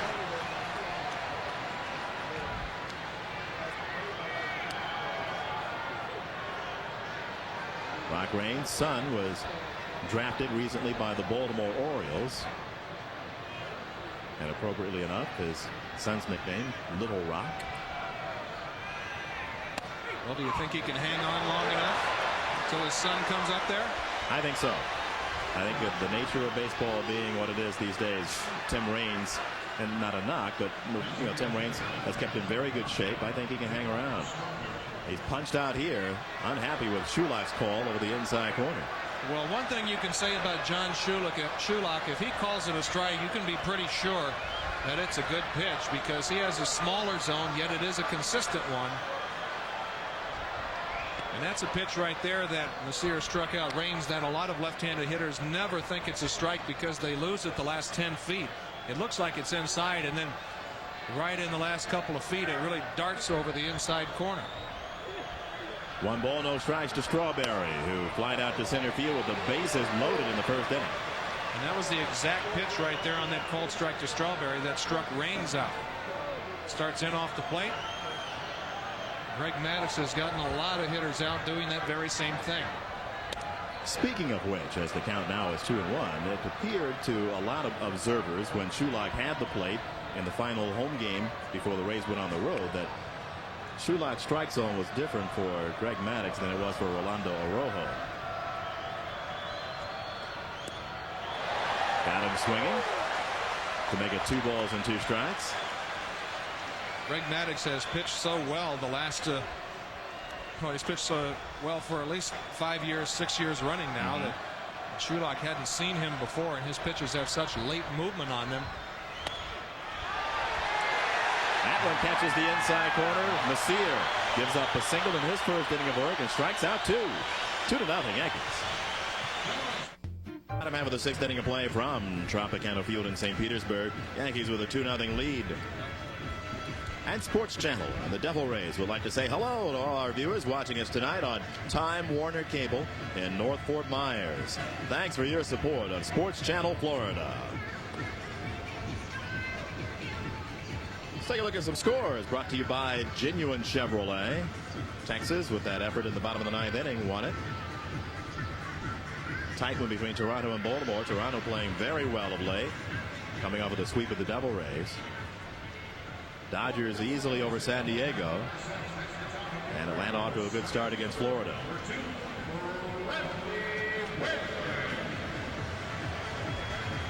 St. Louis trying to bounce back in the 2nd half after finishing up very poorly in the 1st half, and Houston just trying to maintain.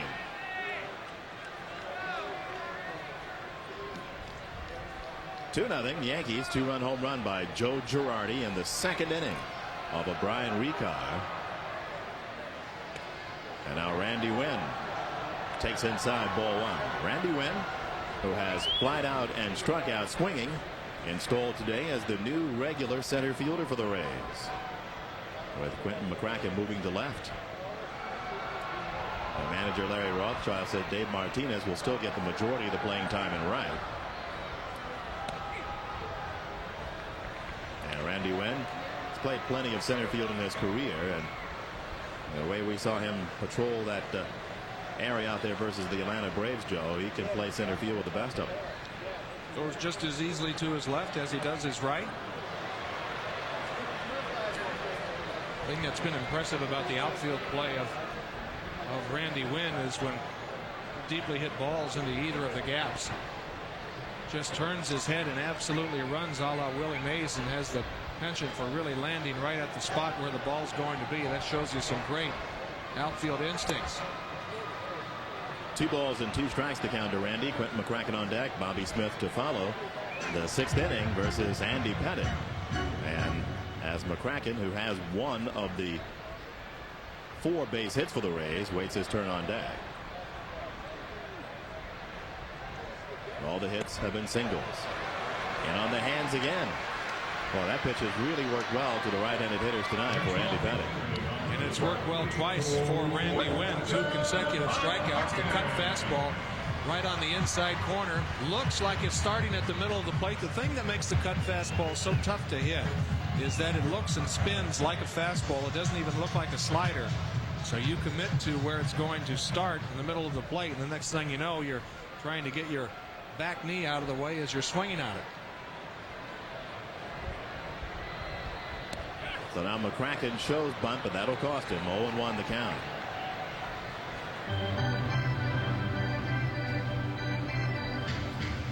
That's one aspect of Quentin's game that at the beginning of the season it looked as though he was going to try quite a bit to bunt his way on, but that has not been a major part over the last few weeks.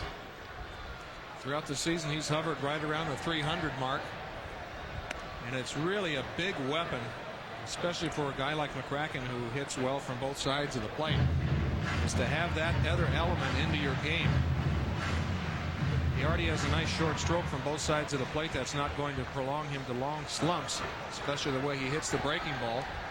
But if he can be adept at that bunting, Rod Carew thinks that can be as much as 25, 28 hits per year. Pitch inside. The count is 2 balls and 1 strike. And also the fact that you can bunt and you do it every once in a while with some success changes the way the defense is configured as well. Right now, for instance, Tino Martinez is back at first base. And with the left-hander following through to the third base side, all he would have to concern himself with if he was to push it is just to make sure that it gets by the pitcher, and he could jog to first base, especially how deep Knobloch and Martinez are playing McCracken on the right side of the infield. 3 balls, 1 strike the count to Q, with Bobby Smith on deck, and a 2-0 deficit for the Devil Rays thanks to a Joe Girardi 2nd inning home run to right field. 3-1. Make it a full count now.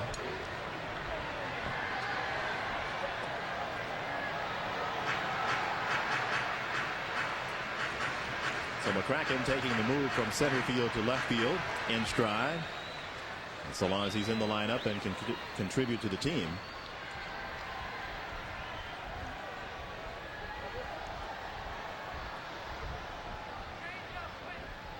Manager Larry Rothschild thinking that Randy Wynn would be more comfortable in the long run since he was going to be an everyday player in center.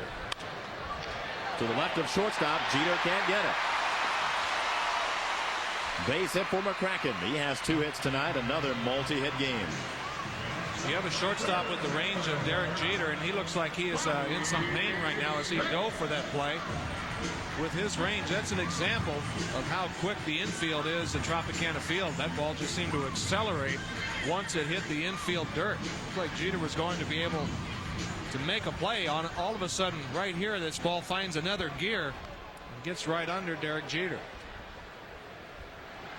So that base hit puts McCracken back up to the 300 level as Bobby Smith stands in one swing of his back and tie this ball game up. Pettitte has given up 9 home runs this season.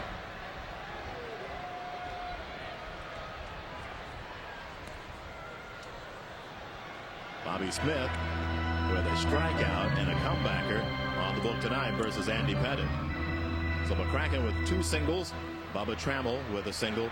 Miguel Cairo with a single. That has been it versus Pettit. A lot of options for Larry Rothschild here in this situation. He loves to hit and run. He's done it here in this situation in the past. Also with the tying run up in Bobby Smith at the plate. Macy McCracken holding. Not wanting to take the bat out of Bobby Smith's hands. He has a lot of choices. Greg Riddick running through the signs is relayed by the manager. And Bobby Smith, when you look at this Rays lineup and compare it against the Yankee lineup, and the Rays with their rookies, their outstanding young players, trying to compete in this series versus the tough New York Yankees. Randy Winn, Quentin McCracken in his first full year as an everyday player. Bobby Smith, the rookie. Bubba Trammell trying to find himself after being called up again. Miguel Cairo's a rookie. And there's Randy Winn. He's taking the collar tonight, but he's one of the, he has that type of game that he can get an infield base hit on a what might be a routine ground ball for somebody else.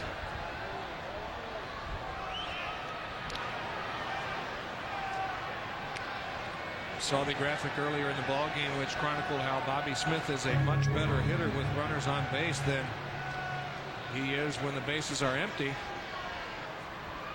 Really seems to get more competitive when the runners are on when he's in this situation.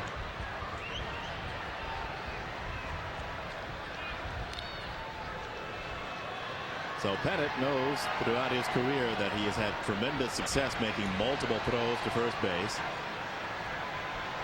It really doesn't throw off his game. You know, I thought in the first inning, Joe, that when McCracken was at first with McGriff at the plate and he went 0-2 to McGriff, and then Pettit made several throws to first base. McGriff's just waiting and waiting, and he finally came back and struck him out. Freddie by nature is a very aggressive hitter, and I'm sure that preyed on his aggressiveness. The second for one to first for 2. So the Yankees twin killing ends the inning here in the 6th inning. And at the end of 6, it remains 2-0 Yankees.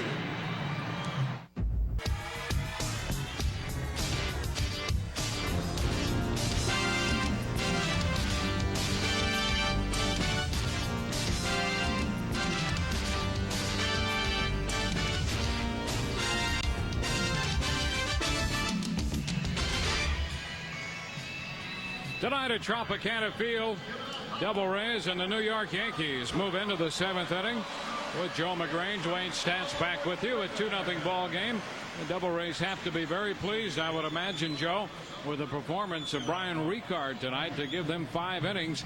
That's something they're going to need in the second half of this year, is innings from their starting pitchers. Well, not only from Brian Ricard, but as you mentioned, most of the staff, and it's certainly an experience that Ricard, hopefully he's not injured, can come away from in a very positive manner.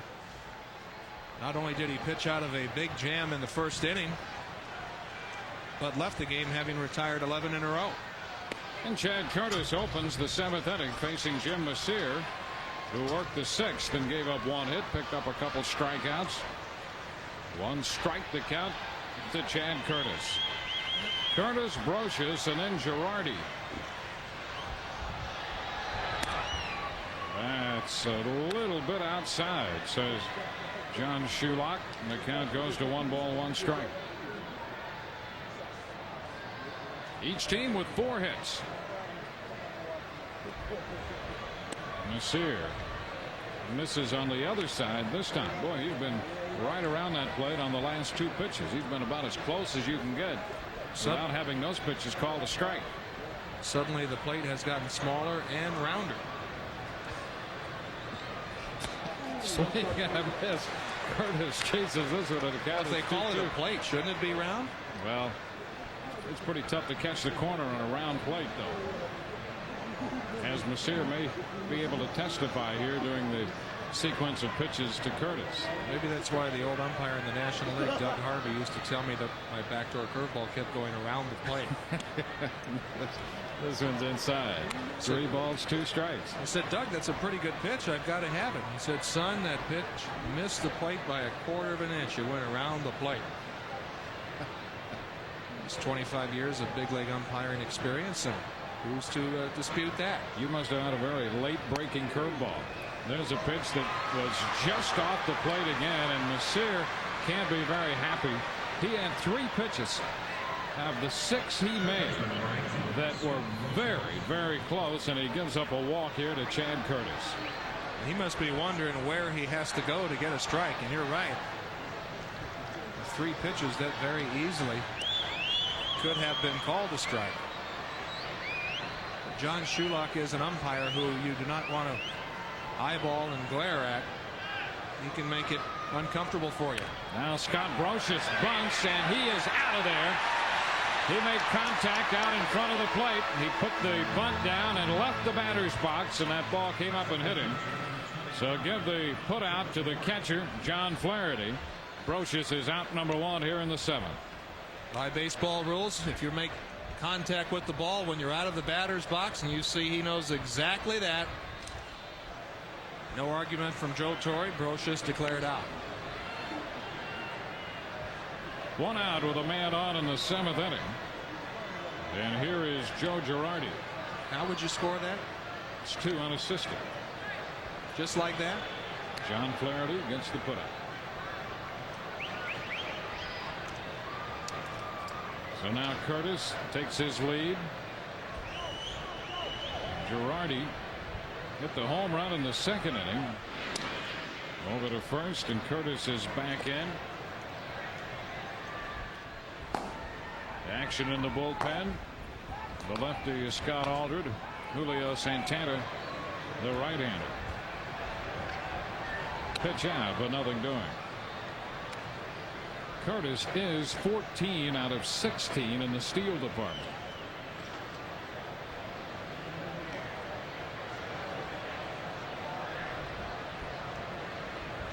Originally with the Angels. You see Curtis just kind of peeking into the catcher. He's trying to pick the signs up. And time call, no pitch here. Time had been called. So the count to Girardi is still a ball and no strikes.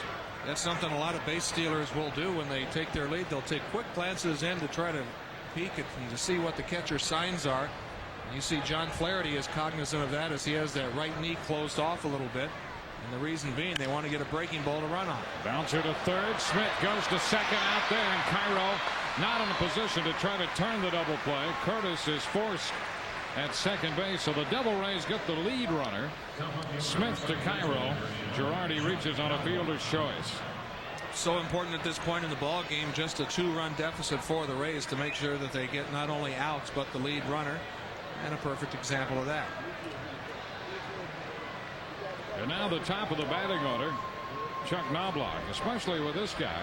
He came into the game hitting .263, and with his 0 for 3 is at .260. But he is a much better hitter than that.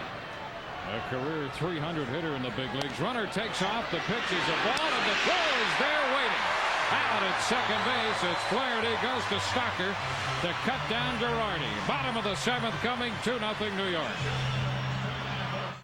Athletes and Tampa Bay Devil Rays baseball on Sports Channel, brought to you in part by your local Southern Ford dealer, home to America's best-selling cars and trucks, and by Transworld Diversified Services, transforming companies and careers.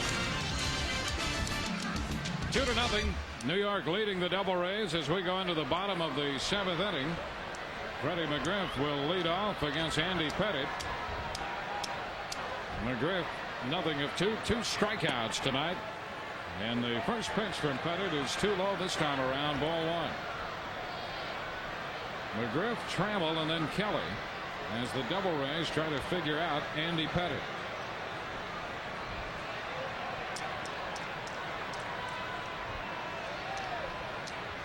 The delivery foul right back into the screen. The count is 1-1. Take a look at our Discover Card playback on the caught stealing to end the top half of this inning. John Flaherty has been throwing out close to 40% of runners attempting to steal against him this year, and he gets Girardi to end the inning. 1-1 the count. McGriff, Trammell, Kelly. Devil Rays no runs, 4 hits tonight against Pettitte. That pitch is too high. 2 balls and a strike.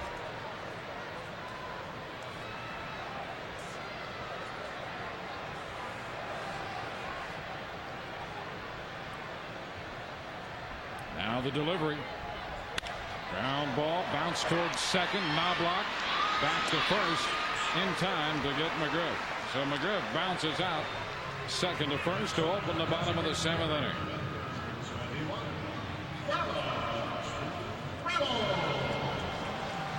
That ball, a fairly routine ball hit to second. There's been some discussion about Knobloch. He'd had some throwing problems earlier this year, Joe, and he says his arm's all right. Some people speculate that it might not be 100%. Well, sometimes you're going to have a lot of different type throws that are taxing on the arm at second base. Everybody thinks that he's the closest guy to first base, so you don't have to have a strong throwing arm. That is absolutely not true. You need a very strong arm to play second base, especially when you're taking a lot of the throws from the left side of the infield. You have to make all arm type throws over to first base, so you definitely need a strong arm to play that position.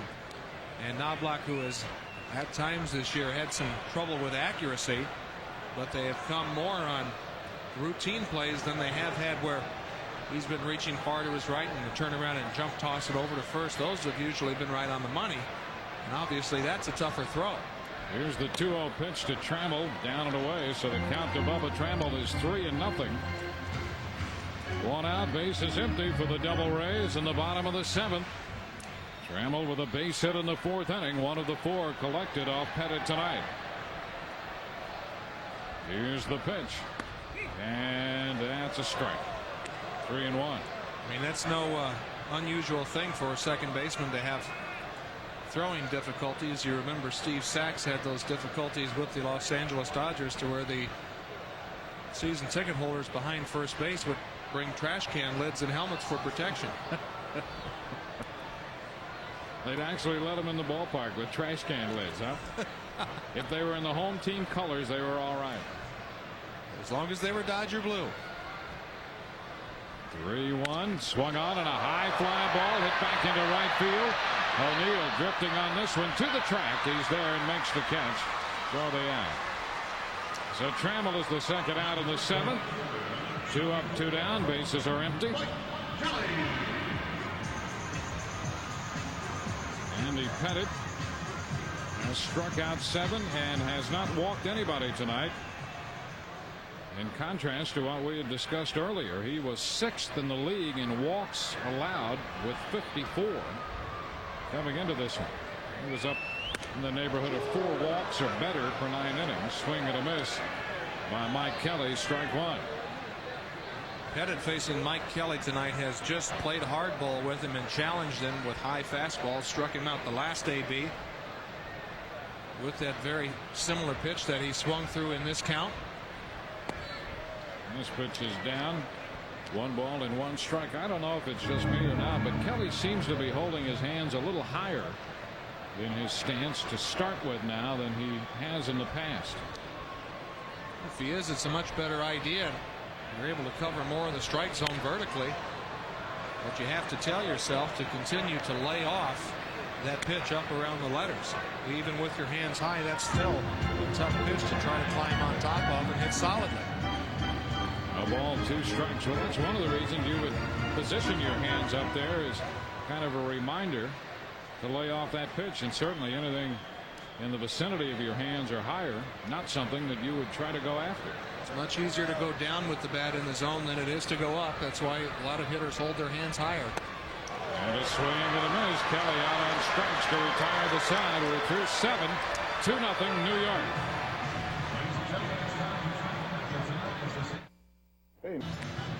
2-0 the Yankees out in front of the Devil Rays as this game heads into the 8th from Tropicana Field tonight. The Aflac trivia question for the evening: can you name the last New York Yankee to win the American League batting crown? I can. Go right ahead. Dave Winfield. Are we ready for the answer, or is this just a question? Have you spoiled it for everybody? Well, it's just a guess. That's why it's a trivia question, right? I see. Aflac insuring over 40 million people worldwide. So we will log that as your official answer. Meanwhile, here in the 8th, Chuck Knobloch's going to lead it off. He was at the plate when Girardi was caught stealing to end the top of the 7th. And the pitch is too low, ball 1. He's hitting .260. Now block. Bounces this one foul down behind Willie Randolph.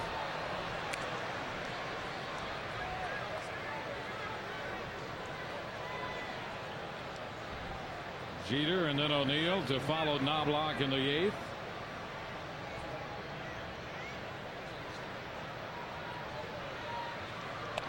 This one very close down around Knobloch's feet. Knobloch, by the way, has been hit by pitches more than any other Yankee.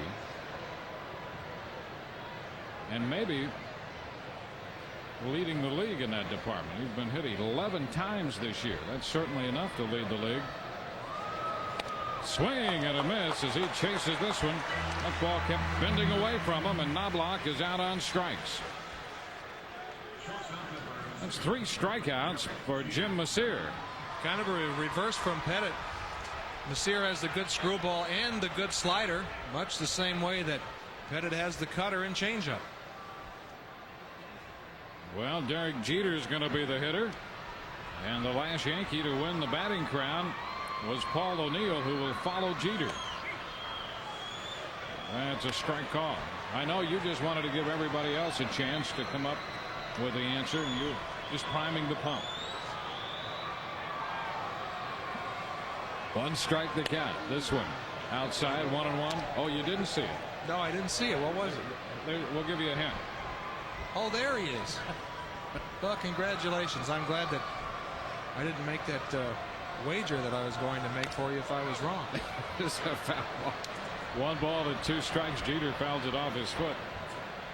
I'm appalled and aghast that you would even mention making a wager. A fine young man who walks the straight and narrow the way you do. Your penchant for exaggeration is legendary. I've never heard more screams in my ear from our entire crew than I just did. Oh. Get me in trouble again. The 1-2 pitch jammed him, and a ground ball up the middle. Stocker's there, and he makes the play. 2 gone. So a strikeout and a ground ball. 2 up, 2 down in the 8th. So Messier continues to do a very good job in relief of Brian Recall. 2 outs, base is empty.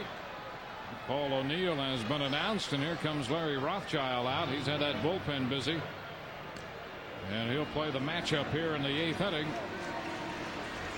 O'Neill had gone 1 for 3, and now Messier will depart after working 2 2/3 innings. Time for our Bell South call to the bullpen. So this clown comes in. 2-0 New York leading as the Devil Rays make a pitching change in the 8th. Reminder, the Red Sox and the Devil Rays square off. We'll be with you again on Sports Channel Monday with Devil Rays on deck at 6:30 when the Devil Rays entertain Nomar Garciaparra, Mo Vaughn, and the Red Sox. Our next telecast on Baseball Night in Florida. Scott Aldred makes his 20th appearance, no record, with a 184 earned run average. Larry Rothschild wants the left-hander in to face Paul O'Neill.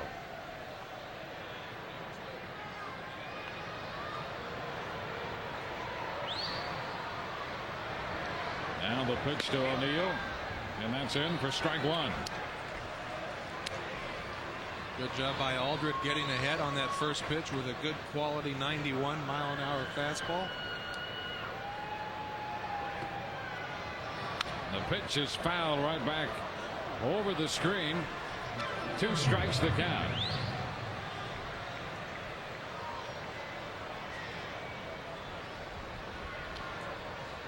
Outfield back straight away with O'Neill up there. Recall worked 5. Messier 2 2/3. Here's the pitch. This one swings away. Low and outside. 1 ball, 2 strikes.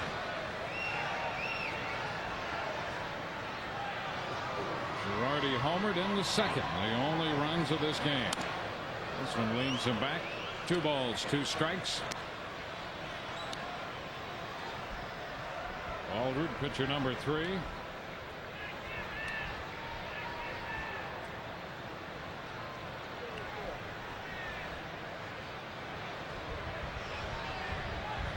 Two the count. So we go to 3 balls and 2.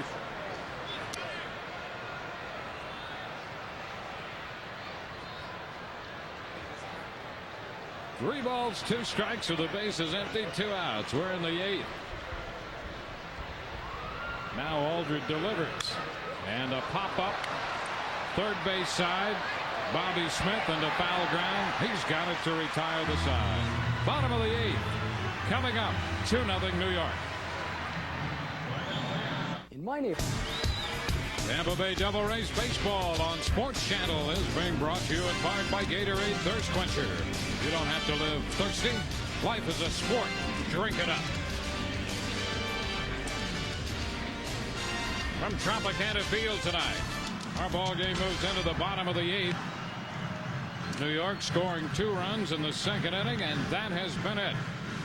Devil Rays in the 8th will have John Flaherty, Kevin Stocker, and Miguel Cairo do against Andy Pettitte, who to this point has made 92 pitches through 7. This is the 19th start of the year for Pettitte. They have Mendoza, the right-hander, Lloyd, the left-hander, throwing in the bullpen for the Yankees. Pettitte does have 3 complete games this year. He had 4 last year en route to an 18-7 season. Here's John Flaherty, and he looks at the first pitch for a strike. Flaherty is 0 for 2. Hit the ball very hard his last time when he lined to third. One of the few mistakes Pettitte has made. He kind of hung a breaking ball up there, and Flaherty hit it hard, but Scott Brocious down at third. 1 ball, 1 strike.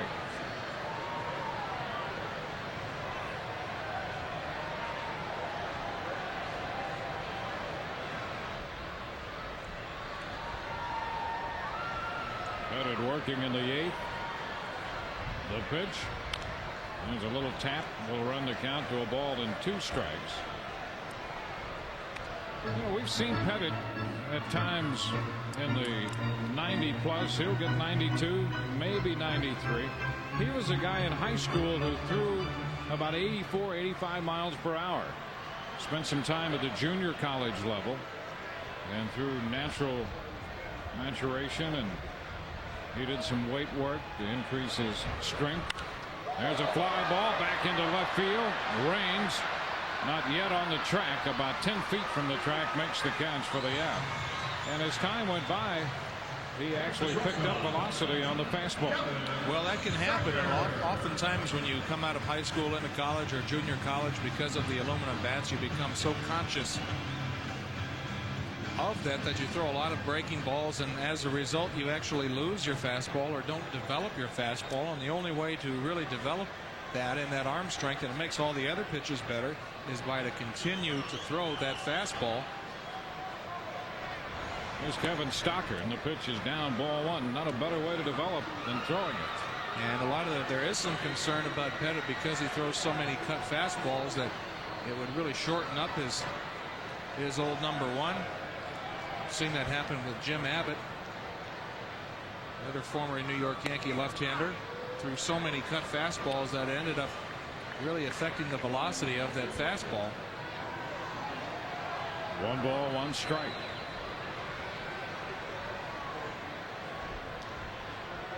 Now the pitch, and that one is off the plate end to run the count to 2-1. In contrast to Pettitte, Abbott had difficulty trying to turn the ball over, doing anything away to that right-handed hitter. Everything was consistently coming in, and we had seen early in this game Pettitte's ability to keep that hitter honest. There's a foul ball, and the count goes 2-2. He'll give you that cutter in and then come back with a change of speed that will fade away, down and away from a right-handed hitter. Well, if he just wants to freewheel and throw just a regular 4-seam fastball, not putting any cut action on it, you'll definitely see that it'll be 2 to maybe 3 miles an hour faster than his regular cut fastball. Here's the 2-2 off the plate end, so the count goes all the way out to 3-2. He hasn't walked anybody tonight. allowing the Devil Rays 4 hits.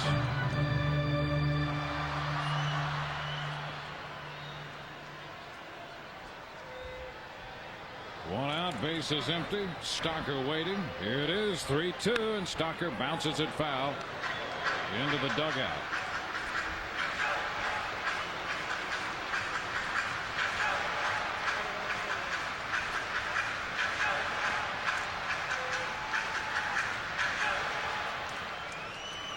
Devil Rays facing a tough left-hander here in Pettit. They've had just one man as far as second base. That was Cairo in the third.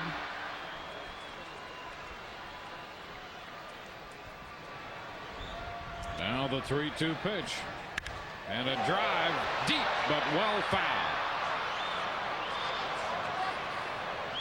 And the count all the way out 3-2.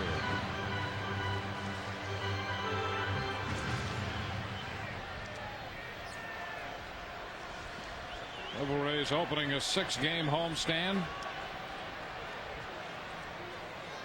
4 for the Yankees tomorrow. Alvarez and Arabu. There's a bouncing ball to third. Nice scoop over there by Brosius, and the throw to first is in time. Now Brosius has been a fine player at third base, offensively and defensively, for this New York ball club. Don't miss your chance to come to the ballpark and catch lunch at the Anheuser-Busch Brew Pub. Check out the interactive video arcade and score a great deal on Devil Rays merchandise at the team store. They're all available Monday through Friday right here at Tropicana Field. For information, call 825-3250. Well, here's Miguel Cairo. And the pitch to Cairo. Too low, ball 1. Cairo was at first base with 1 out in the third when Randy Wynn struck out on a pitch that got away from Joe Girardi. And eventually that ball is picked up by the ball boy over near the on-deck circle. Cairo, ground ball, and that's going to go through a base hit. Miguel Cairo makes the turn and will hold at first. He is 2 for 3. So he's at first with 2 outs here in the 8th inning. We've mentioned many times what outstanding bat control that Miguel Cairo has. Speaking with Larry Rothschild today, he feels that if his pitch selection improves just a little bit, thinks he has the chance to be a consistent 300 hitter. You can see that with that great bat control, that Barrel seems to find the ball quite frequently. So Cairo's aboard. For the top of the order, Randy Wynn. He's had a tough time, particularly the last 2 trips up there against Pettit. A couple of strikeouts. He got him with a cut fastball in, got him swinging in the 6th inning. And struck him out in the 3rd. That was that play with Cairo at first. Moved to first, and Miguel is back in. Cairo had gone to second base on that strikeout of Wynn, who was out because first base was occupied. And it became the judgment of the umpires to decide whether he would go back to first or not. And because the ball boy picked it up, is the standing ruling right now, insofar as anybody in the press box knows. The pitch is a strike on the inside corner. But it was their judgment that Cairo had to stay at first. As it turns out, he stole second base, and it was academic anyway. He's at first now with 2 outs in the 8th. A strike to count on Randy Wynn.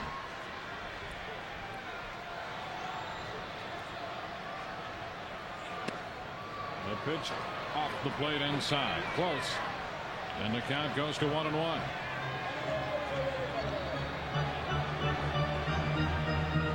Flaherty hit a fly ball to left. Stocker out third to first. Cairo punched a single into center. Wynn waiting for the 1-1 pitch. Pettit delivers, and it's too low. 2 balls, 1 strike.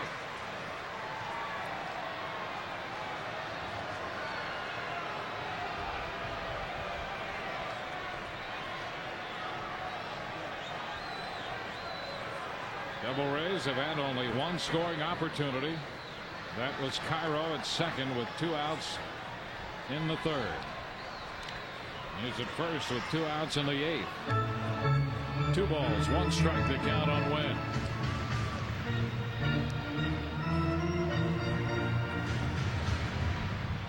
McCracken would be next if Wynn could keep it going.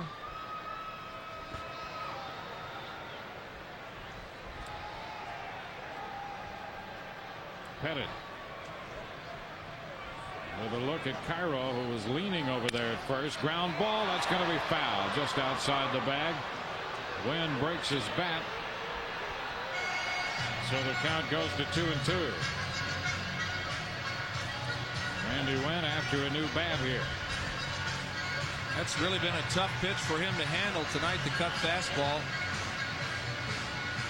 from Pettit. You just don't get a clear picture as to what the ball's going to do. You think fastball, so you commit, and by the time you really swing at it, it's actually off the plate and in, buzzsawing the hands as it did right there, and got Randy Wynn's bat.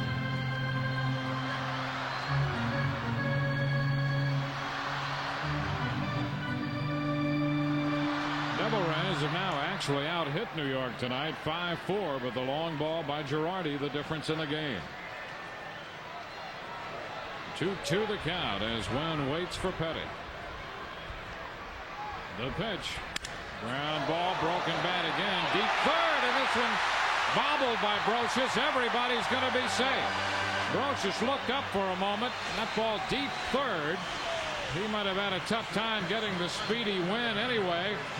Cairo had a good jump away from first. He can run as he was headed to second. 2 men on with 2 men out here in the 8th. Credit Pettit for making an outstanding pitch on Randy Wynn, but this is basically a byproduct of the speed that's on the base paths with Miguel Cairo and Randy Wynn running down the first base line. Brocious knows he has to hurry, and it takes him out of his rhythm just enough. Actually, that looks like it also came up on him as well. Well, the Devil Rays have runners at first and second. McCracken at the plate, and the pitch is down and in, ball 1. They're still debating the score as to how to rule on that ball hit to third, and they're going to rule it an error on Brocious. McCracken, 1 ball, no strikes. The pitch, there's a bouncing ball foul, so the count stands at 1-1. So a couple runners here with 2 outs. Cairo came up with a base hit, and Wynn reaches on an error. It's the 14th error charged to Brocious.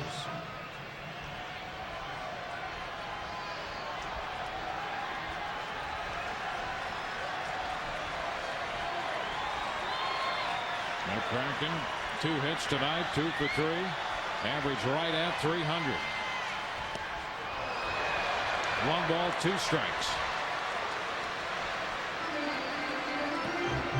McCracken's average had been 300 or better for most of the first half of the year, up until about the final week and a half leading up to the All-Star break. His 2 hits tonight, giving him 34 multi-hit games. He started the night 4th in the league in that department.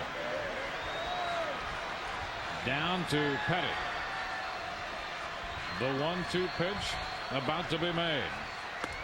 Inside for ball 2. That's going to square the count. Well, if McCracken could keep the inning going, Bobby Smith is due. Action continues in the Yankee bullpen. There's Smith on deck. Well, this is a situation in the game as a pitcher. You go with your best pitch, and he's been throwing the cut fastball successfully in on the hands of the righties all night. And the 2-2 pitch from Pettit to McCracken.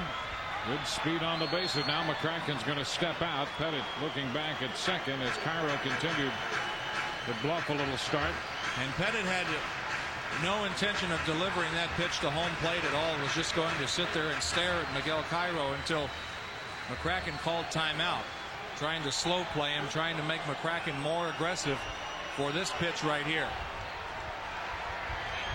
Now the 2-2 and a ground ball. That's a foul ball to call. Jim McKeon on the call, just foul by inches. The Devil Rays inches away from perhaps tying this game with Wynn, the runner at first. Great speed. Anything down the line, he's got a chance. You'd certainly believe that Randy Wynn at first base would have been able to score relatively easy on that, and you don't get much closer than that. You don't get much closer than this.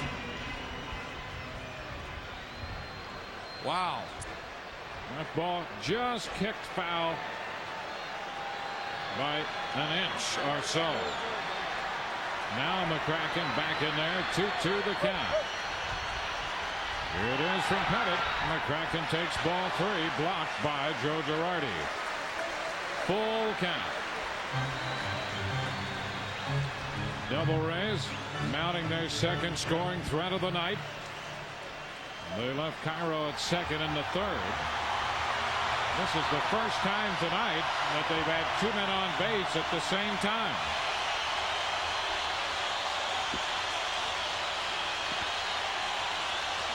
The runners will be off. There they go. Here's the pitch to McCracken, and a swing and a foul ball. He got just a piece of it to stay alive and foul it at the feet of Joe Girardi. So McCracken is still alive. Well, McCracken does not want to get into a situation where he's guessing, but he can be rest assured that he's going to get something on the inner half of the plate as he has on every pitch of this hitting sequence. Sometimes that helps make you a little quicker on the inner part of the plate if you know it's going to be in there. 3 balls, 2 strikes. The runners breaking for the second straight pitch. Pettit delivers. McCracken takes ball 4 inside. The bases are loaded. McCracken laid off that pitch inside. First walk given up by Pettit. The bases are loaded with 2 outs here in the 8th inning. Bobby Smith will be the hitter. And Joe Torre's on his way to the mound.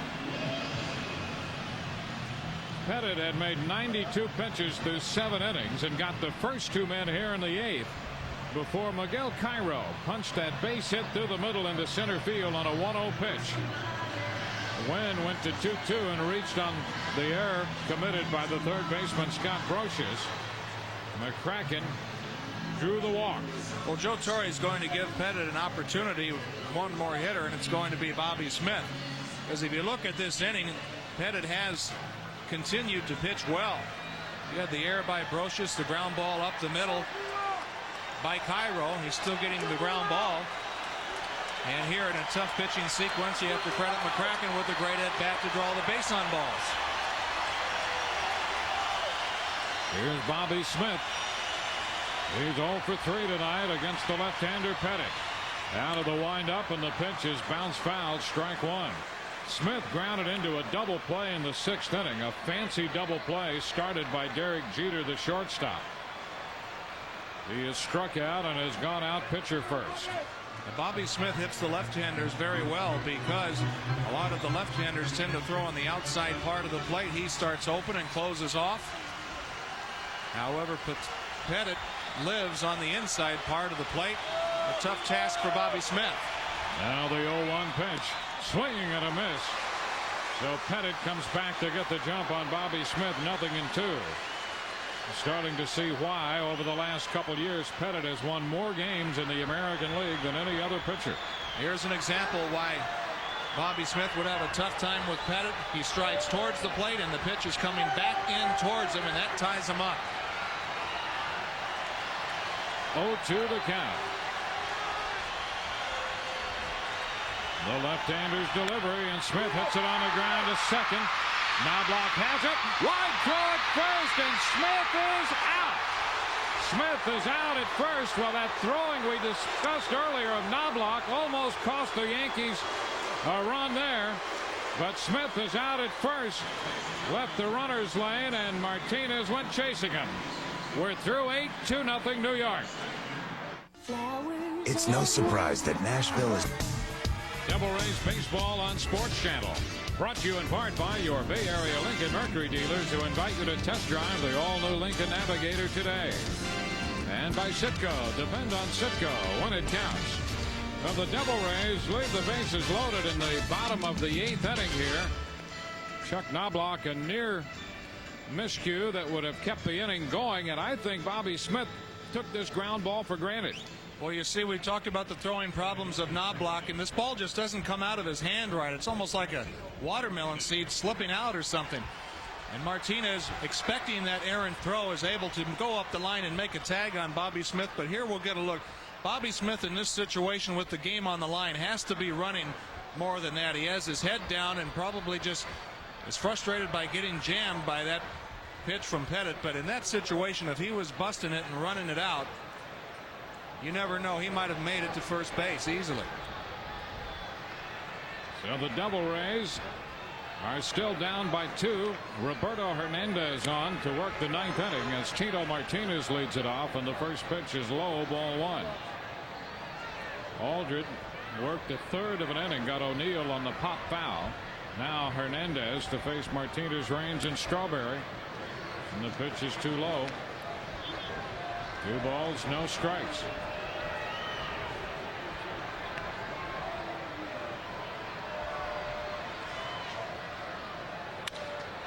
There's a fly ball back into left. McCracken turns completely around and makes the catch on the warning track. Clinton did a 360 on that one to haul it in off the bat of Tito Martinez. That's the first out here in the 9th inning. And here's Tim Raines. Raines reached on the infield hit in the first inning. He's 1 for 3.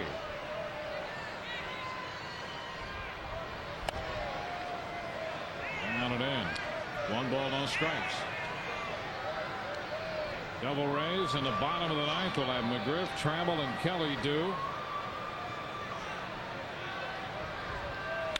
Ground ball, third base. Bobby Smith up with this one, and the throw to first is in time. Smith playing in with Raines and made the play. 2 gone. Now the designated hitter, Darryl Strawberry. Strawberry, nothing out of 3. Hit the ball to the warning track in right field in the 4th. Was called out on strikes in the 6th inning.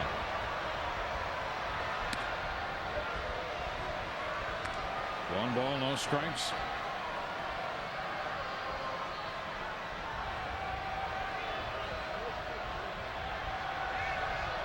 Ricard for 5. Messier, Aldred, and Hernandez have all followed. Fly ball short left. Charged by McCracken. Clinton's there to make the catch to retire the side. A 1-2-3 ninth. Bottom of inning 9 coming. 2-0 New York. Devil Rays going to the bottom of the 9th inning, trailing 2-0. They've had 2 scoring opportunities. They left a man at second in the 3rd, and the bases loaded in the 8th. Andy Pettit has worked the front 8, allowing no runs on 5 hits, and now he gives way to Mariano Rivera. Rivera 28th appearance with 22 saves. People around the American League talk about the life of Mariano Rivera's fastball. One of the guys that, or is the type of pitcher that will challenge you up in the strike zone. Has that late exploding type fastball that really gets up on these hitters in a hurry.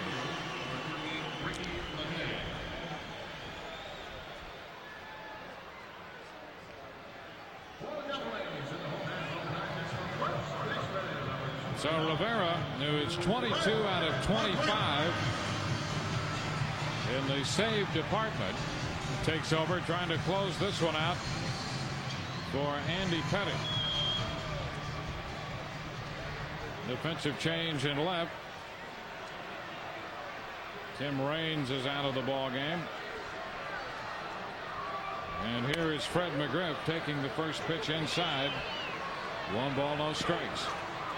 Boy, Rivera can throw 94 to 97 with hardly any effort at all. Looks like the ball just jumps out of his hand.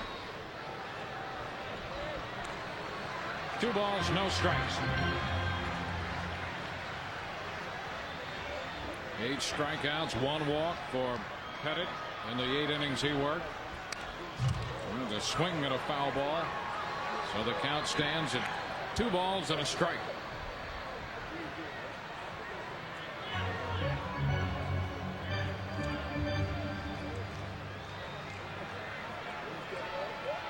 Rivera out of the stretch. That's a bouncer foul. And beyond Billy Hatcher. Broken bat, and the count will go to 2-2. Rivera following Pettit.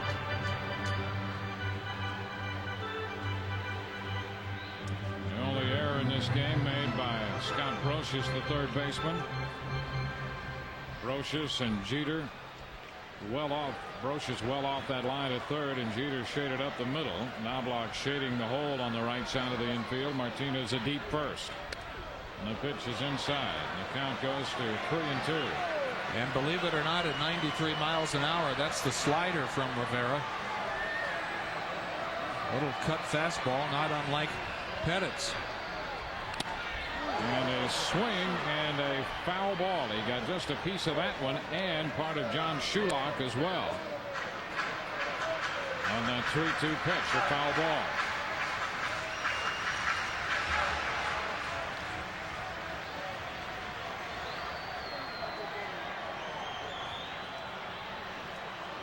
Three-two. Here we go from Rivera.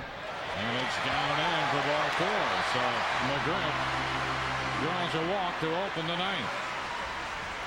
Just exactly what Joe Torre does not want in a 2-run ball game. Leadoff walk, which brings the tying run to the plate. And Larry Rothschild will go to the bench with Trammell due. Now Paul Sorrento will pinch hit. So the Devil Rays got that tying run to the plate in this 2-0 ball game. 12 home runs for Sorrento with that .234 average.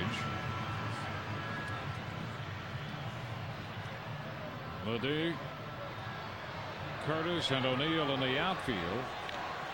And they're going to give Sorrento left center. They have Curtis shaded a little bit toward right center. Pitch is too low. You saw from that shot how deep the Yankee outfielders are.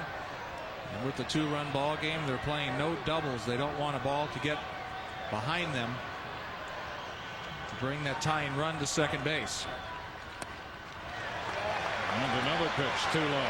2 balls, no strikes to count. Sorrento ahead in the count here. He's 2 out of 7 as a pinch hitter. Both those hits have been home runs. Now the pitch. And he takes this one down and in. 3-0 the count. Now you talk about a hitter pulling off his front side and opening up his front side. Pitchers can do exactly the same thing, and what happens is you lose not only your release point, but you end up pulling the ball to the opposite side of the plate and also losing a lot of your deception. Here's the 3-0 pitch, and there's ball 4. So back-to-back walks here in the bottom of the ninth. The walk to Sorrento pushes McGriff up to second base. Mike Kelly is the scheduled hitter. Milt Stottlemyre on his way to the mound. This is basically Stottlemyre trying to correct his delivery. It's not like Rivera is unnerved by the situation at all.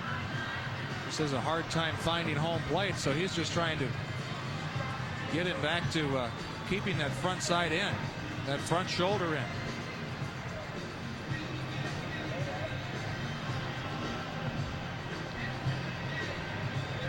Well, the Yankees talk it over on the mound. Rivera is their man to close. Stottlemyre heads back into the dugout. Mike Kelly, who is 0 for 3 with a couple strikeouts tonight. Up there with men at first and second and nobody out.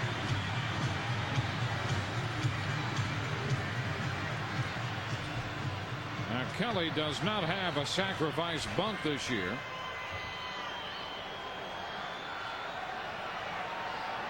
Here's the stretch by Rivera.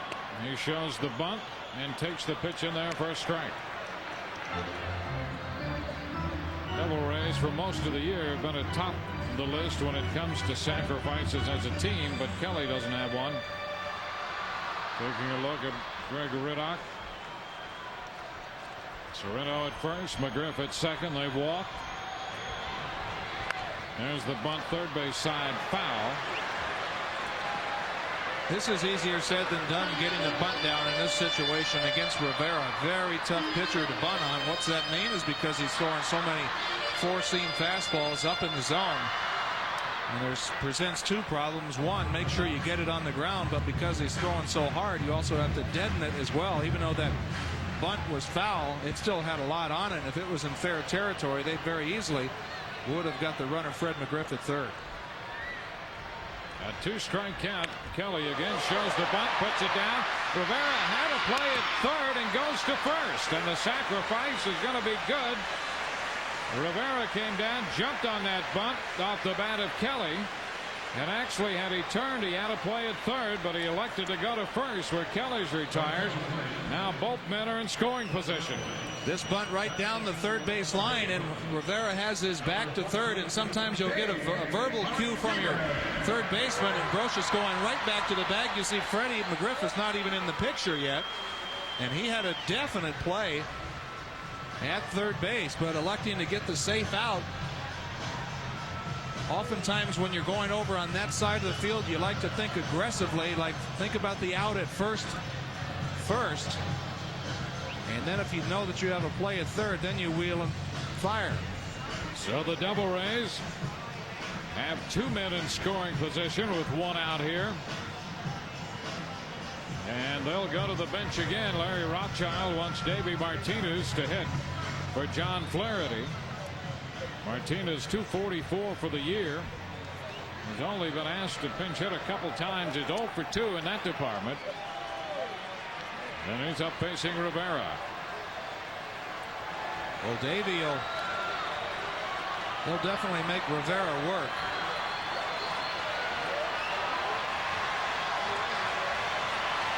Two walks to open the inning. They've been bunted into scoring position. Now the pitch to Davey Martinez, and that's a strike. 8 innings for Pettit. Rivera brought on in the 9th inning.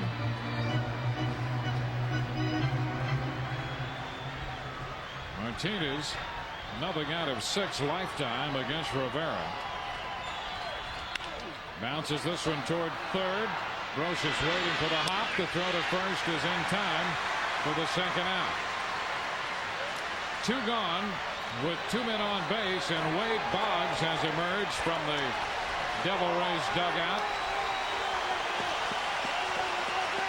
Wade will be the third pinch hitter utilized this inning. He's going to hit for Kevin Stocker.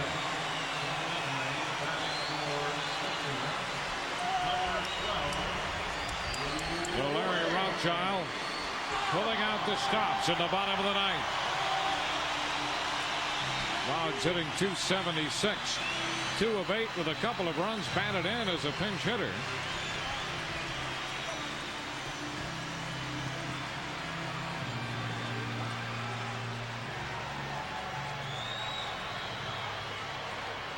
Boggs, who had a pinched nerve in the last game of the Atlanta series, didn't start the first game in Toronto in the series just before the All-Star game, and did come off the bench in that first game and come up with a base hit. He's pinch hitting against Rivera, and the pitch is too low, ball 1.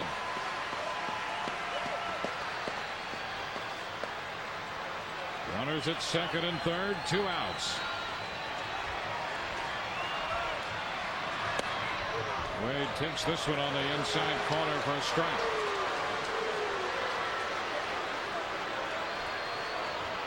Devil Rays with 5 hits. They need a base hit here, trying to get the tying run home. They have McGriff at third and Sorrento at second.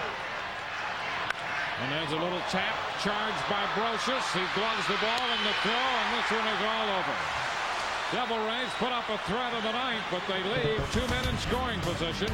And the Yankees defeat the Devil Rays in Game 1 of this 4-game series. The final tonight, 2-0 New York. It's no. Tampa Bay Devil Rays baseball on Sports Channel is brought to you in part by Roadhouse Grill. There's a time and a place to get rambunctious. It's called Roadhouse Grill. By Quaker State, sensible technology. What more do you need to know? By Publix, working hard and putting only the best on your home plate. By Geico Direct, the sensible alternative. And by True Green Kimlawn, America's authority on lawn care. Tonight's game summary brought to you by Lincoln Mercury as the Devil Rays are beaten by the Yankees 2-0. Girardi's 2-run home run, his third of the year, turns out to be the difference. Clinton McCracken had a couple of hits in this game, as did Miguel Cairo. Andy Pettit worked 8 innings, gave up just 1 walk and struck out 8. And Pettit is tonight's Southern Ford Dealers player of the game. 122 pitches, one of the 8 strikeouts, getting Mike Kelly here in the 4th inning en route to his 11th win to extend his record to 11-5. Yankees are winners over the Devil Rays tonight, 2-0. Back in a moment.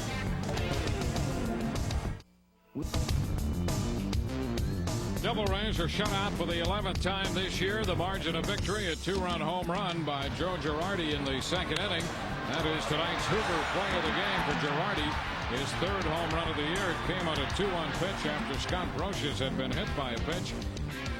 That home run providing the only runs tonight as the New York Yankees defeat the Devil Rays 2-0. We'll be back to wrap it in a moment.